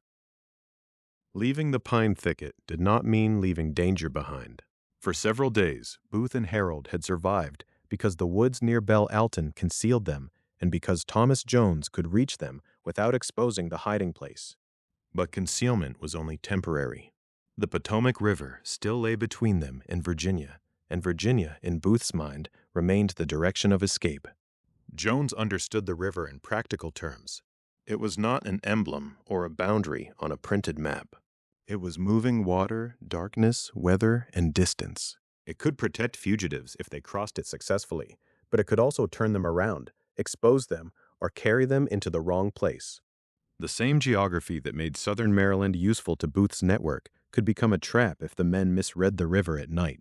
By April 20th, 1865, Jones had kept Booth and Herold hidden long enough to attempt the crossing. The country was searching for them. Newspapers had reached the thicket. Reward notices had made recognition valuable. Booth had read how his act was being described, and he had learned that the story outside the trees was not the story he wanted told. Waiting no longer offered progress. The fugitives needed motion again. Jones arranged the essentials with the plainness of someone solving a physical problem. The boat was a 12-foot fishing boat. There were oars. Herold was given an oar. Booth had an oar and a compass. A candle was part of the equipment as well, a small source of light in a passage that depended on darkness. These details matter because they reduce the escape to its working parts. Booth was not riding dramatically across open country. He was an injured fugitive in a small boat, trying to cross a wide river at night with limited tools and a guide who could only take him so far. The Potomac crossing also shows the limits of the network that had served him. Jones could supply food. Jones could bring newspapers. Jones could help select the moment and provide the boat. But once Booth and Herold pushed away from the Maryland shore, the escape depended on their ability to navigate. The machinery of assistance could not row for them across the river. It could not guarantee direction in the dark. That distinction is important.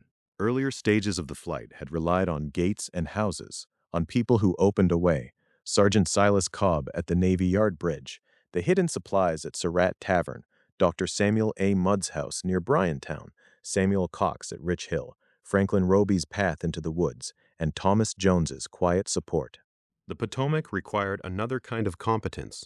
It required Booth and Herold to turn help into movement without being seen, without losing the shore they needed, and without mistaking one bank for another. The crossing attempt failed. Instead of reaching Virginia, Booth and Herold became lost on the Potomac and landed back in Maryland. The river had undone the plan without a shot being fired. In the darkness, with oars, a compass, and a candle, the fugitives did not make the clean passage they needed. The geography that promised escape returned them to the side they were trying to leave. There is a quiet irony in that mistake. Booth had already escaped the capital. He had crossed the Navy Yard Bridge after hours. He had passed through prepared stops and sympathetic hands. He had remained hidden while the search widened. But on the river, the escape shrank to orientation. They were close enough to Virginia for it to shape every decision, yet not skilled or fortunate enough on that attempt to reach it. After landing back in Maryland, Booth and Herold rested at the Indiantown farm leased by John J. Hughes.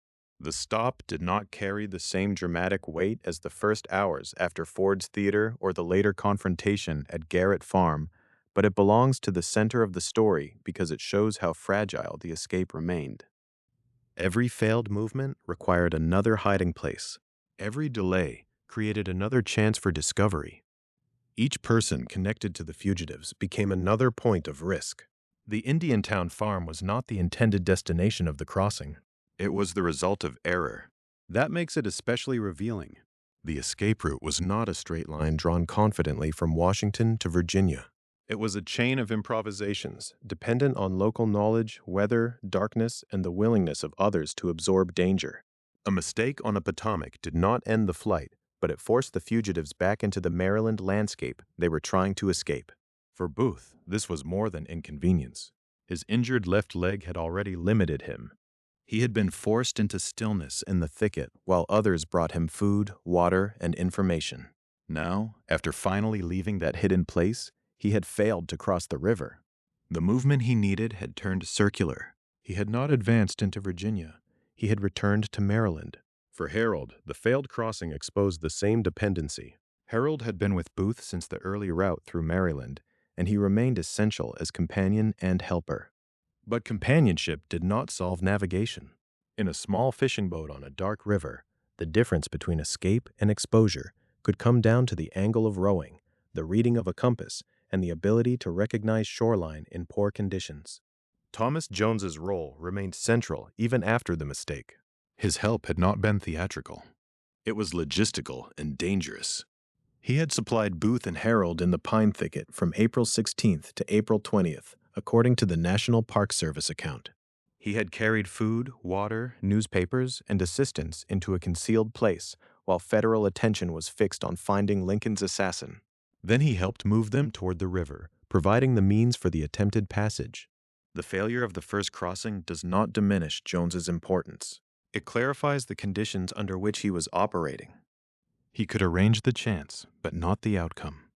The failed Potomac attempt also complicates the idea of Booth as a master planner. The earlier conspiracy network had provided real advantages. Surratt Tavern had held supplies. Southern Maryland contacts had made shelter possible. Yet preparation did not equal control. A river at night could erase the advantage of planning. A 12-foot boat could become a place of confusion. A compass could fail to produce confidence if the men using it were disoriented by darkness, current, or shoreline. In true crime terms, the Potomac Mistake is not a side episode. It is one of the moments when the criminal act meets the ordinary world. The aftermath of the assassination was enormous. A president dead, a government alarmed, a manhunt underway, a reward posted, conspirators under scrutiny. But the fugitives themselves were reduced to material facts. They needed a boat small enough to obtain and hide. They needed oars. They needed a candle. They needed the river to cooperate. It did not. Still, the failed landing back in Maryland was not the end of the crossing effort. After resting at the Indiantown farm leased by John J. Hughes, Booth and Herold eventually reached Virginia. That eventual success moved them into a different stage of the escape.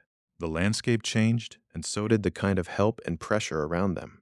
They would encounter former Confederate soldiers, men such as Mortimer Ruggles, Absalom Bainbridge, and Willie Jett. The path would lead toward the Rappahannock River region, toward Port Conway, and toward new acts of coercion as well as assistance.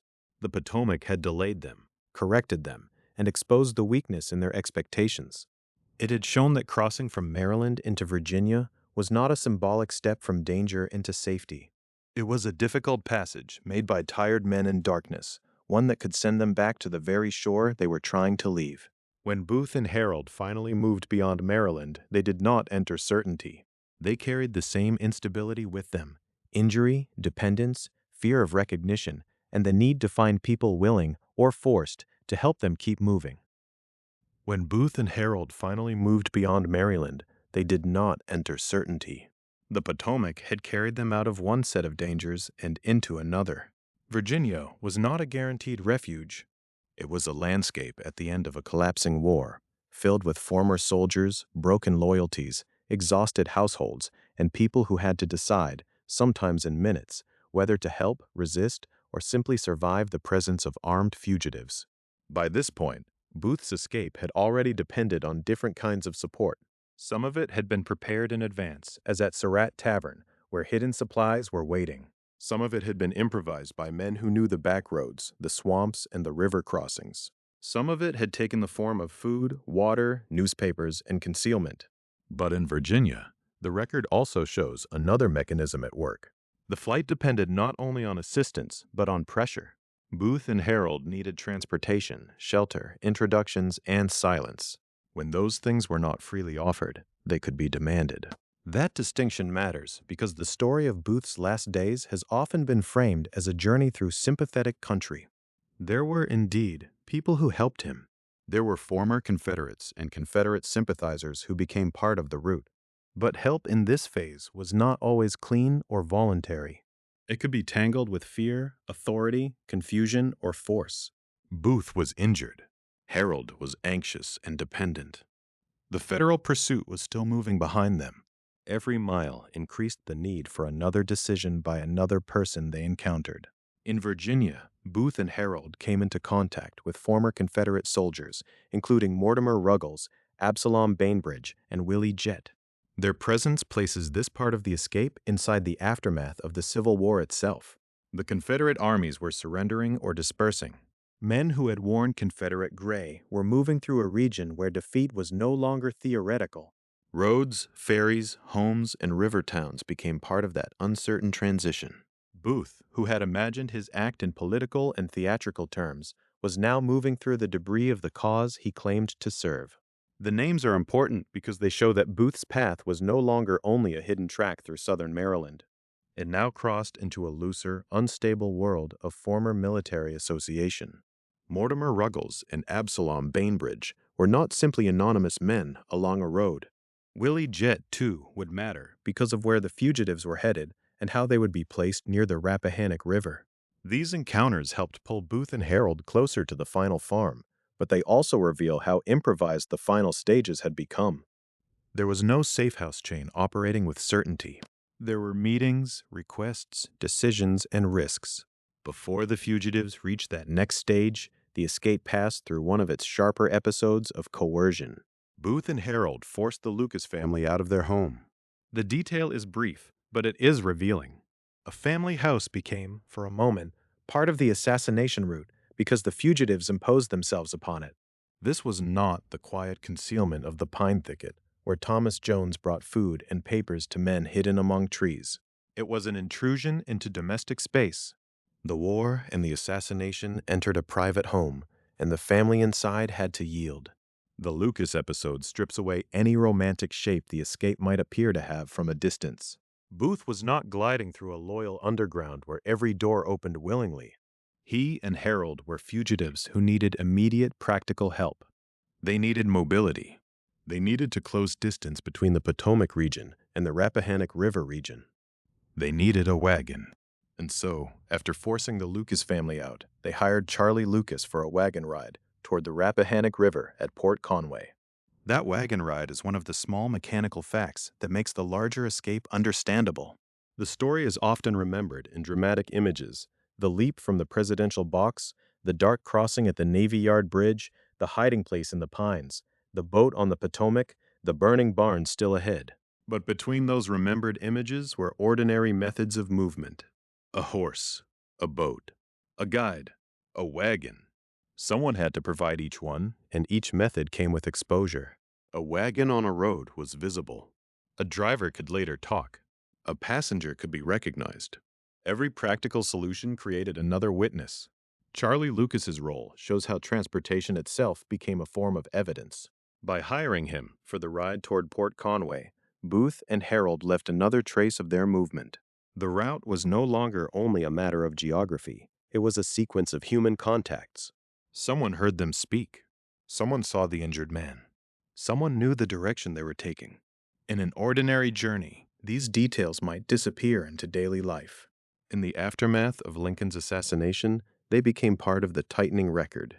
Port Conway mattered because of its position near the Rappahannock River. Rivers had already shaped the escape. The Anacostia had marked the first major separation from Washington.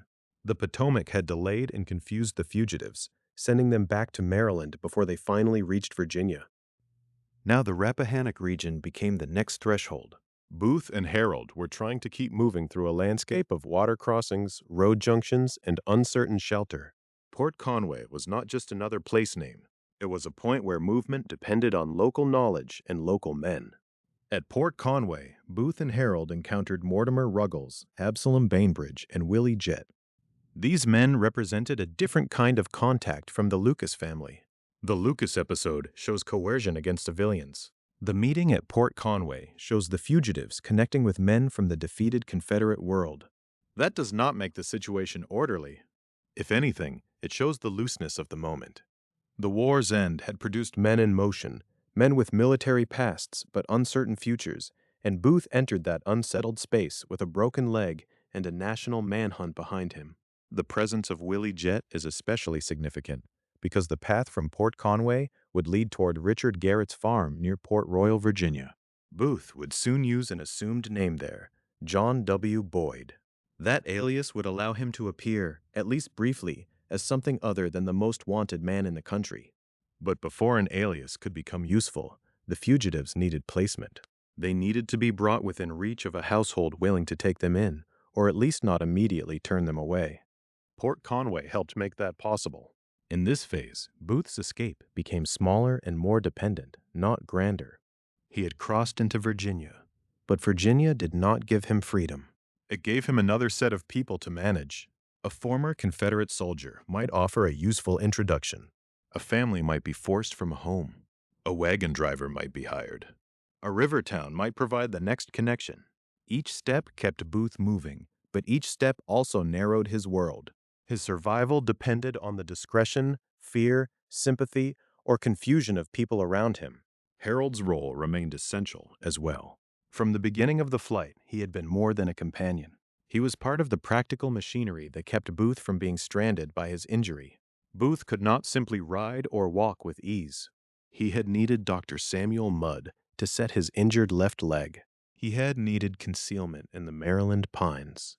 He had needed Thomas Jones to manage the Potomac attempt. In Virginia, that dependence continued. The escape was not the movement of a single decisive actor, but of an injured assassin and a younger accomplice constantly requiring help. The closer they came to the Rappahannock River region, the more the escape seemed to belong to the war's loose ends. Confederate structures had broken, but loyalties, habits, and personal connections had not vanished overnight. Men such as Ruggles, Bainbridge, and Jett existed in that in-between moment. Booth tried to use it. He had left behind the Capitol, the theater, the alley, the guarded bridge, the Maryland safe houses, and the failed river crossing. But he had not escaped consequence. He had only carried consequence into new rooms, new roads, and new lives.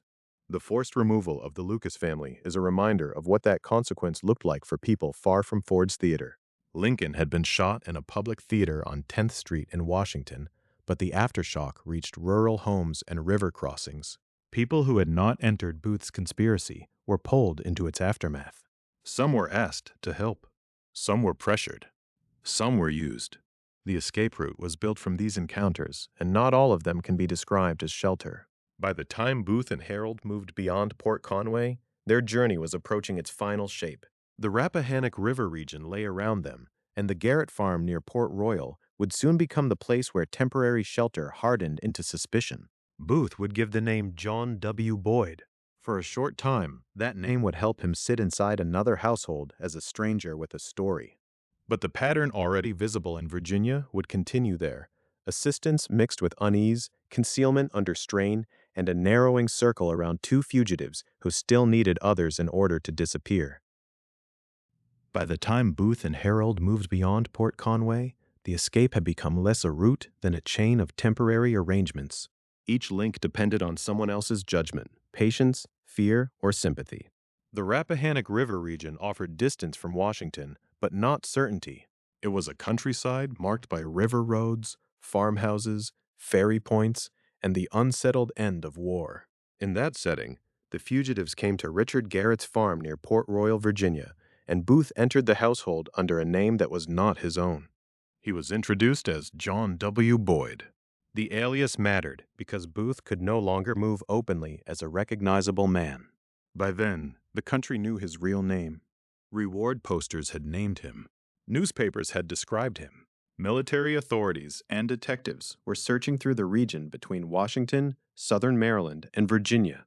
The actor who had once relied on public recognition now had to survive by suppressing it. At Garrett Farm, John W. Boyd was not only a false name. It was a small shield held up against a widening investigation. The farm stood near Port Royal, in the Rappahannock River country. The river itself was not just scenery. It had shaped the movement that brought Booth and Herold there. After the failed and difficult Potomac crossings, after the road through Virginia, after the meeting with former Confederate soldiers including Mortimer Ruggles, Absalom Bainbridge, and Willie Jett, the Rappahannock region became the next place where geography and human contact overlapped.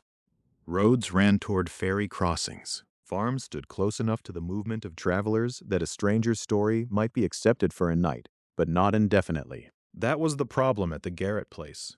A farm could shelter a man. It could not erase the circumstances that made him suspicious. Richard Garrett's household was not part of Booth's original conspiracy network in the way earlier stops had been tied to preparation or known sympathies. Surratt Tavern had contained hidden supplies. The Southern Maryland Thicket had depended on Thomas Jones, a Confederate agent who understood both the fugitives and the river. Garrett Farm was different. It was not a planned station in the same sense. It was a rural refuge found near the end of a failing escape, a place where the story of John W. Boyd had to do the work that established trust had done elsewhere. Booth's injury also remained part of the scene. His left leg, set earlier by Dr. Samuel A. Mudd near Bryantown, had followed him through swamp roads, concealment, water crossings, wagon rides, and forced dependence on other people. At Garrett Farm, the injury helped explain why a stranger might need rest, but it also made him more noticeable. A wounded man traveling under an assumed name invited questions. Herold, too, was part of the burden. One fugitive might be explained as a traveler in difficulty. Two men, arriving after days of movement through a region now under pressure from the search, were harder to absorb quietly. For a short time, the Garrett Farm gave Booth what he had been seeking since leaving Maryland: a roof, food, and a place to stop. That pause can make the scene appear almost still, especially when compared with the night at Ford's Theater or the river crossings in darkness. But the calm was unstable. A household is not the same as a hiding place in the woods. In the pine thicket near Belle Alton, the fugitives could be kept away from ordinary contact. Food and newspapers were brought to them. Their concealment depended on distance from daily life. At Garrett Farm, concealment had to exist inside daily life. People saw them. People heard them. People had to decide what they believed. The name John W. Boyd was a claim, and like any claim, it could be tested by behavior. Booth had spent much of the escape relying on men who either knew enough to help him or were drawn into helping him. Here, the arrangement depended on the Garrett family's tolerance for uncertainty. The longer Booth and Herold stayed, the more that uncertainty grew. Jack Garrett became suspicious. That suspicion is one of the most important turns in the final days of the escape because it shows that Booth's danger did not come only from soldiers closing in from outside. It also grew inside the shelter itself.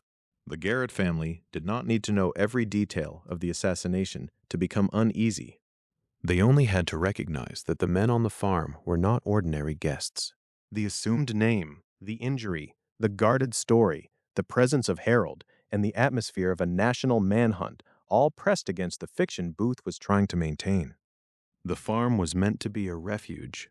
Instead, it became a place of containment. Jack Garrett's suspicion led to a practical decision.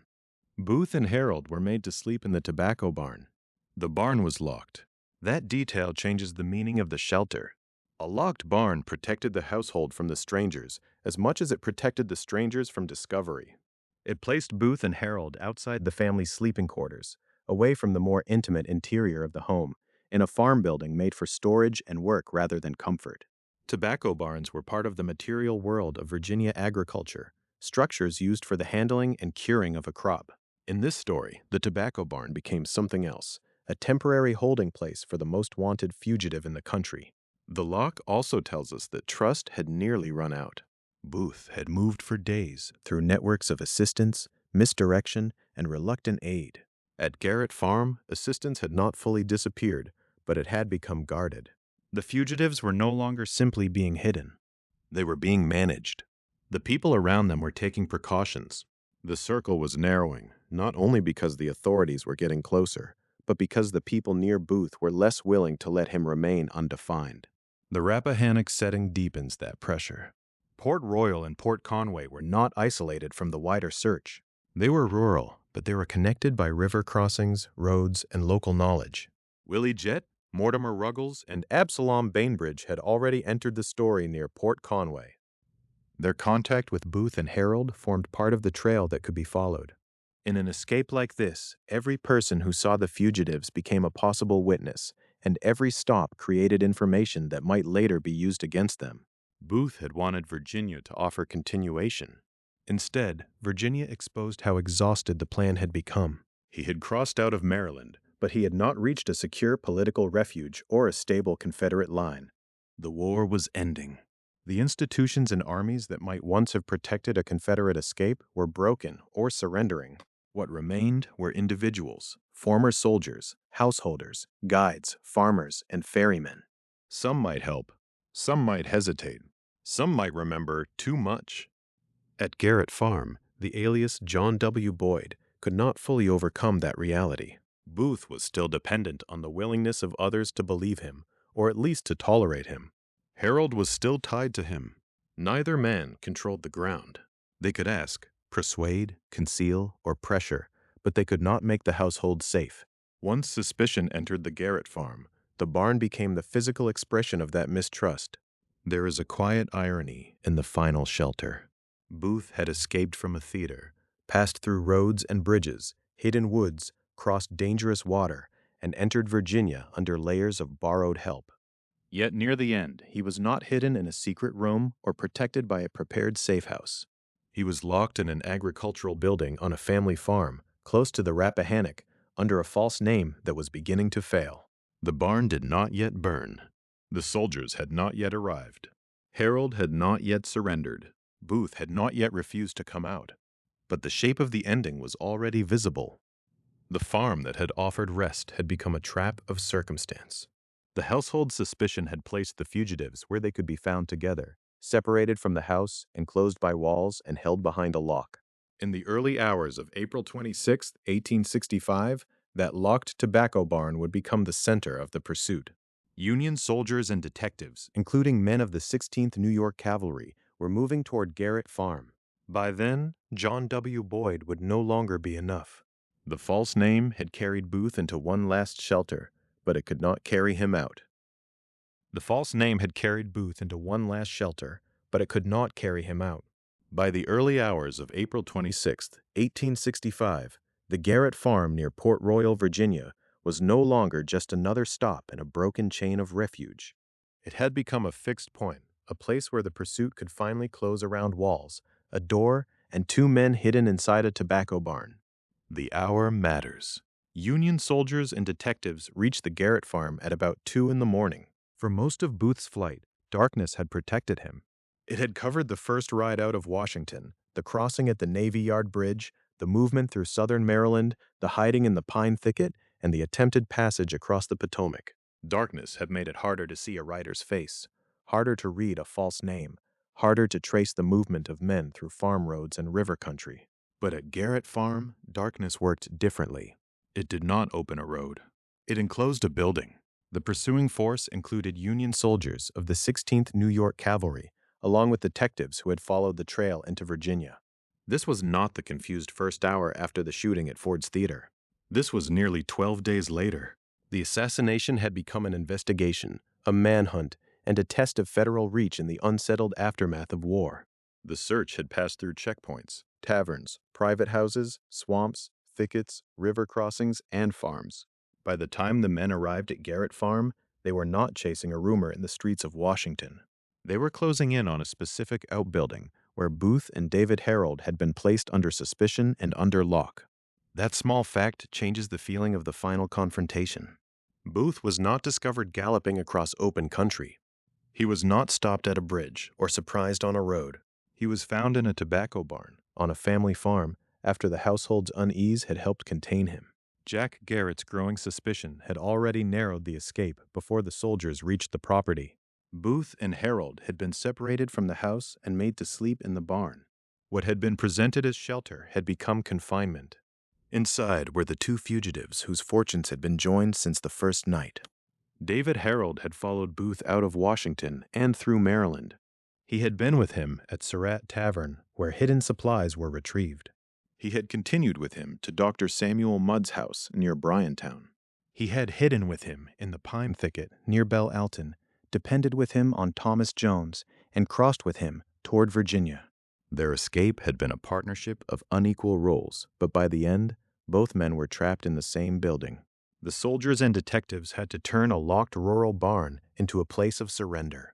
The setting was ordinary in material terms, a tobacco barn on the Garrett property, not a fort, not a courthouse, not a military post.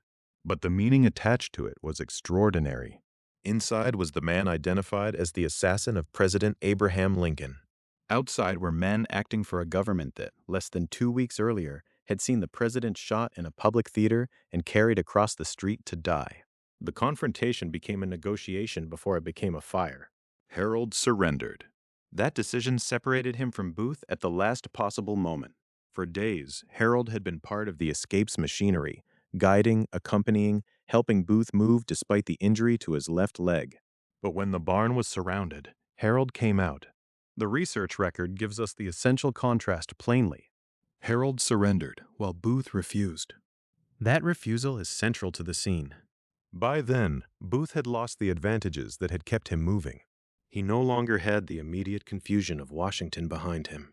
He no longer had the concealed supplies at Surratt Tavern waiting ahead. He no longer had the temporary cover of Dr. Mudd's house, the secrecy of the pine thicket, or the possibility of disappearing across the Potomac into a sympathetic landscape. The route had tightened until it was reduced to the interior of a barn. Still, Booth would not come out. The men outside faced a problem that was both practical and symbolic. A barn could be surrounded, but it could not be occupied safely without forcing the issue. The building itself protected the man inside. Walls that had stored tobacco now served as cover. The darkness, the enclosed space, and the possibility that Booth was armed made the capture dangerous. The investigators needed to make the barn uninhabitable without losing control of the scene. Detective Everton Conger directed that the barn be set on fire to force Booth out. The order changed the tobacco barn from a hiding place into a burning chamber. Fire was not used as an image or metaphor in this moment. It was the mechanism chosen to end the standoff. The flames made waiting impossible. Smoke and heat would do what commands had not done: press the man inside toward a decision. Come out or remain in a structure being consumed around him. For a manhunt built on roads, rivers, safe houses, and local knowledge, this was a stark final instrument. Fire removed the ambiguity that had surrounded Booth's movements since the night of April 14th. For almost 12 days, people had asked who knew him, who helped him, who recognized him, who believed his alias, who feared the consequences of refusing him, and who had the power to stop him. At Garrett Farm, those questions narrowed to one door and one refusal. The barn burned, and Booth remained inside. Then Sergeant Boston Corbett fired. According to the National Park Service account, Corbett's shot struck Booth in the neck and severed his spinal cord. The detail is severe, but it matters because it grounds the ending in physical fact rather than legend. This was not a theatrical final duel, even though Booth's life had been tied to the stage and his crime had begun at Ford's Theater. It was a single shot fired during a confused and dangerous confrontation around a burning farm building. The bullet hit the neck. The spinal cord was severed. Booth was disabled inside the collapsing logic of his own flight. The shot also ended any possibility that Booth would emerge from the barn as a speaking defendant, a prisoner able to stand before a court, or a fugitive capable of extending the chase. Federal power had found him, but the moment of capture became something different from a formal arrest. Herold, who had surrendered, could be taken into custody. Booth, who refused, was struck down before he could be removed from the burning structure. The contrast between the two men is one of the quietest and most revealing parts of the scene. Herold stepped out and lived to face the government's process. Booth stayed in, and the process reached him as flame and gunfire. Their shared escape ended in different kinds of custody, one by surrender, the other by mortal injury. Around them, the Garrett farm had become the last unintended crime scene in the 12-day route. Ford's Theater had been the first, a public entertainment space transformed by a derringer shot, a stabbing, a leap, and a flight through the rear of the building into the alley. The Peterson House had become the place where the wounded president died at 7:22 the next morning. The Navy Yard Bridge had become the checkpoint that failed to stop the assassin before the Capitol fully understood what had happened. Surratt Tavern, Dr. Mudd's house, the Pine Thicket, the Potomac crossings, and the Virginia farms had each taken on a role in the investigation because Booth passed through them. Garrett Farm was different. It was not a pause on the way to somewhere else. It was the place where motion stopped. The tobacco barn also reveals how far Booth had fallen from control over events.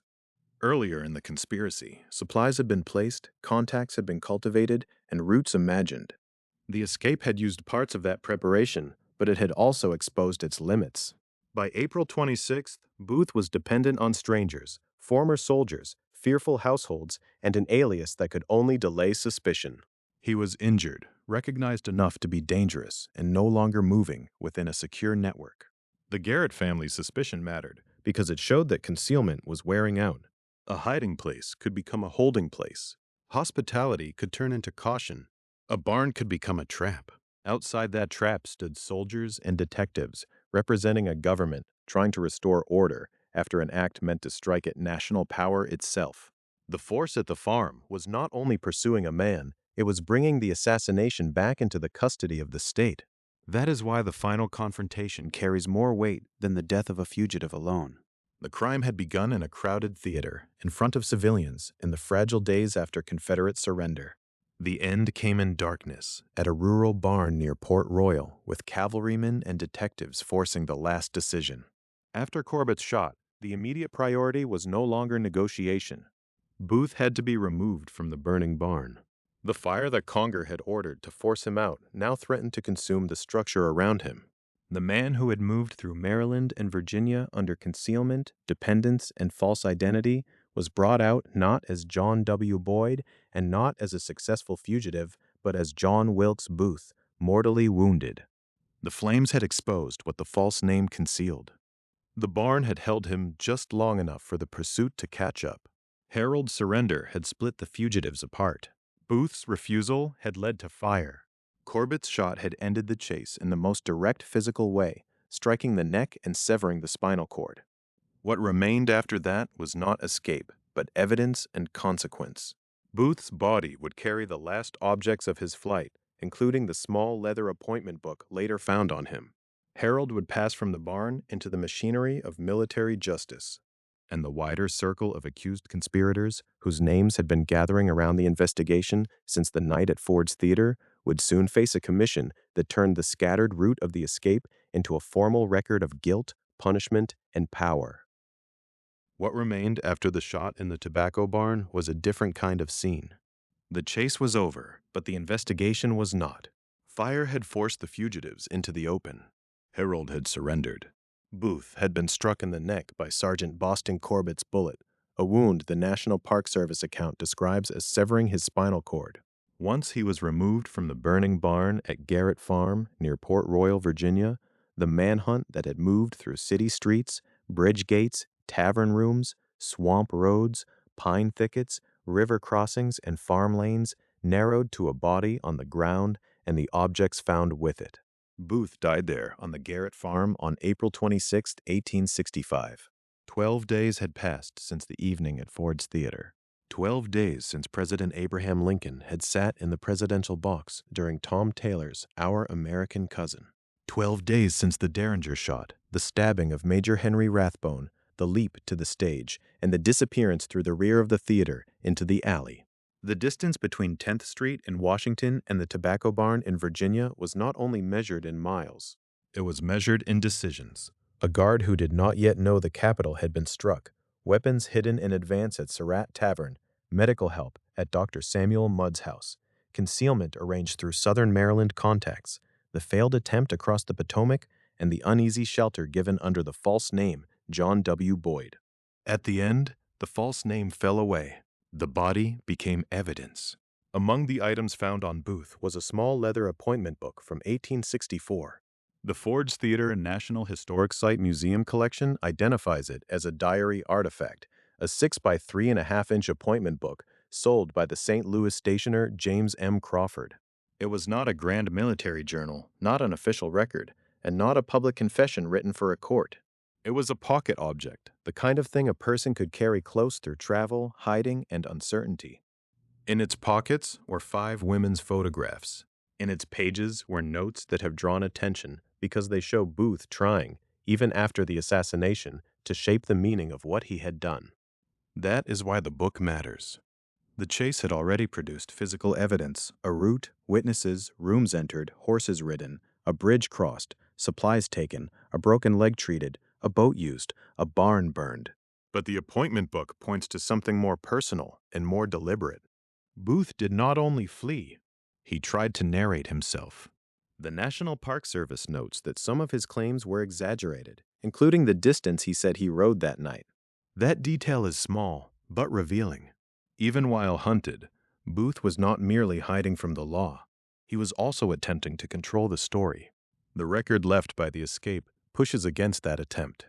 It shows a fugitive dependent on other people, on darkness, on a guarded bridge, on hidden supplies, on local knowledge, on food and newspapers carried into a pine thicket, on a fishing boat, on former Confederate soldiers, on a farm family's temporary acceptance, and finally, on the locked walls of a tobacco barn. It shows that the assassination was not isolated from networks already formed during Booth's earlier plot to kidnap Lincoln. The escape carried those networks into public view. Each stop gave investigators another point on a map. Each helper, each conversation, each object moved from the realm of rumor into the machinery of evidence. That machinery soon centered on a military commission. 8 conspirators were tried. The names had different relationships to the plot, the escape, and the earlier conspiracy, but the commission gathered them into one legal proceeding in the aftermath of national trauma. David Herold, who had ridden with Booth through Maryland and Virginia and surrendered from the Garrett tobacco barn, stood among them. Lewis Powell, George Atzerodt, and Mary Surratt were also tried. So were Samuel Mudd, Michael O'Laughlin, Samuel Arnold, and Edmund Spangler. The military commission did more than punish individuals. It translated a chaotic national emergency into an official account.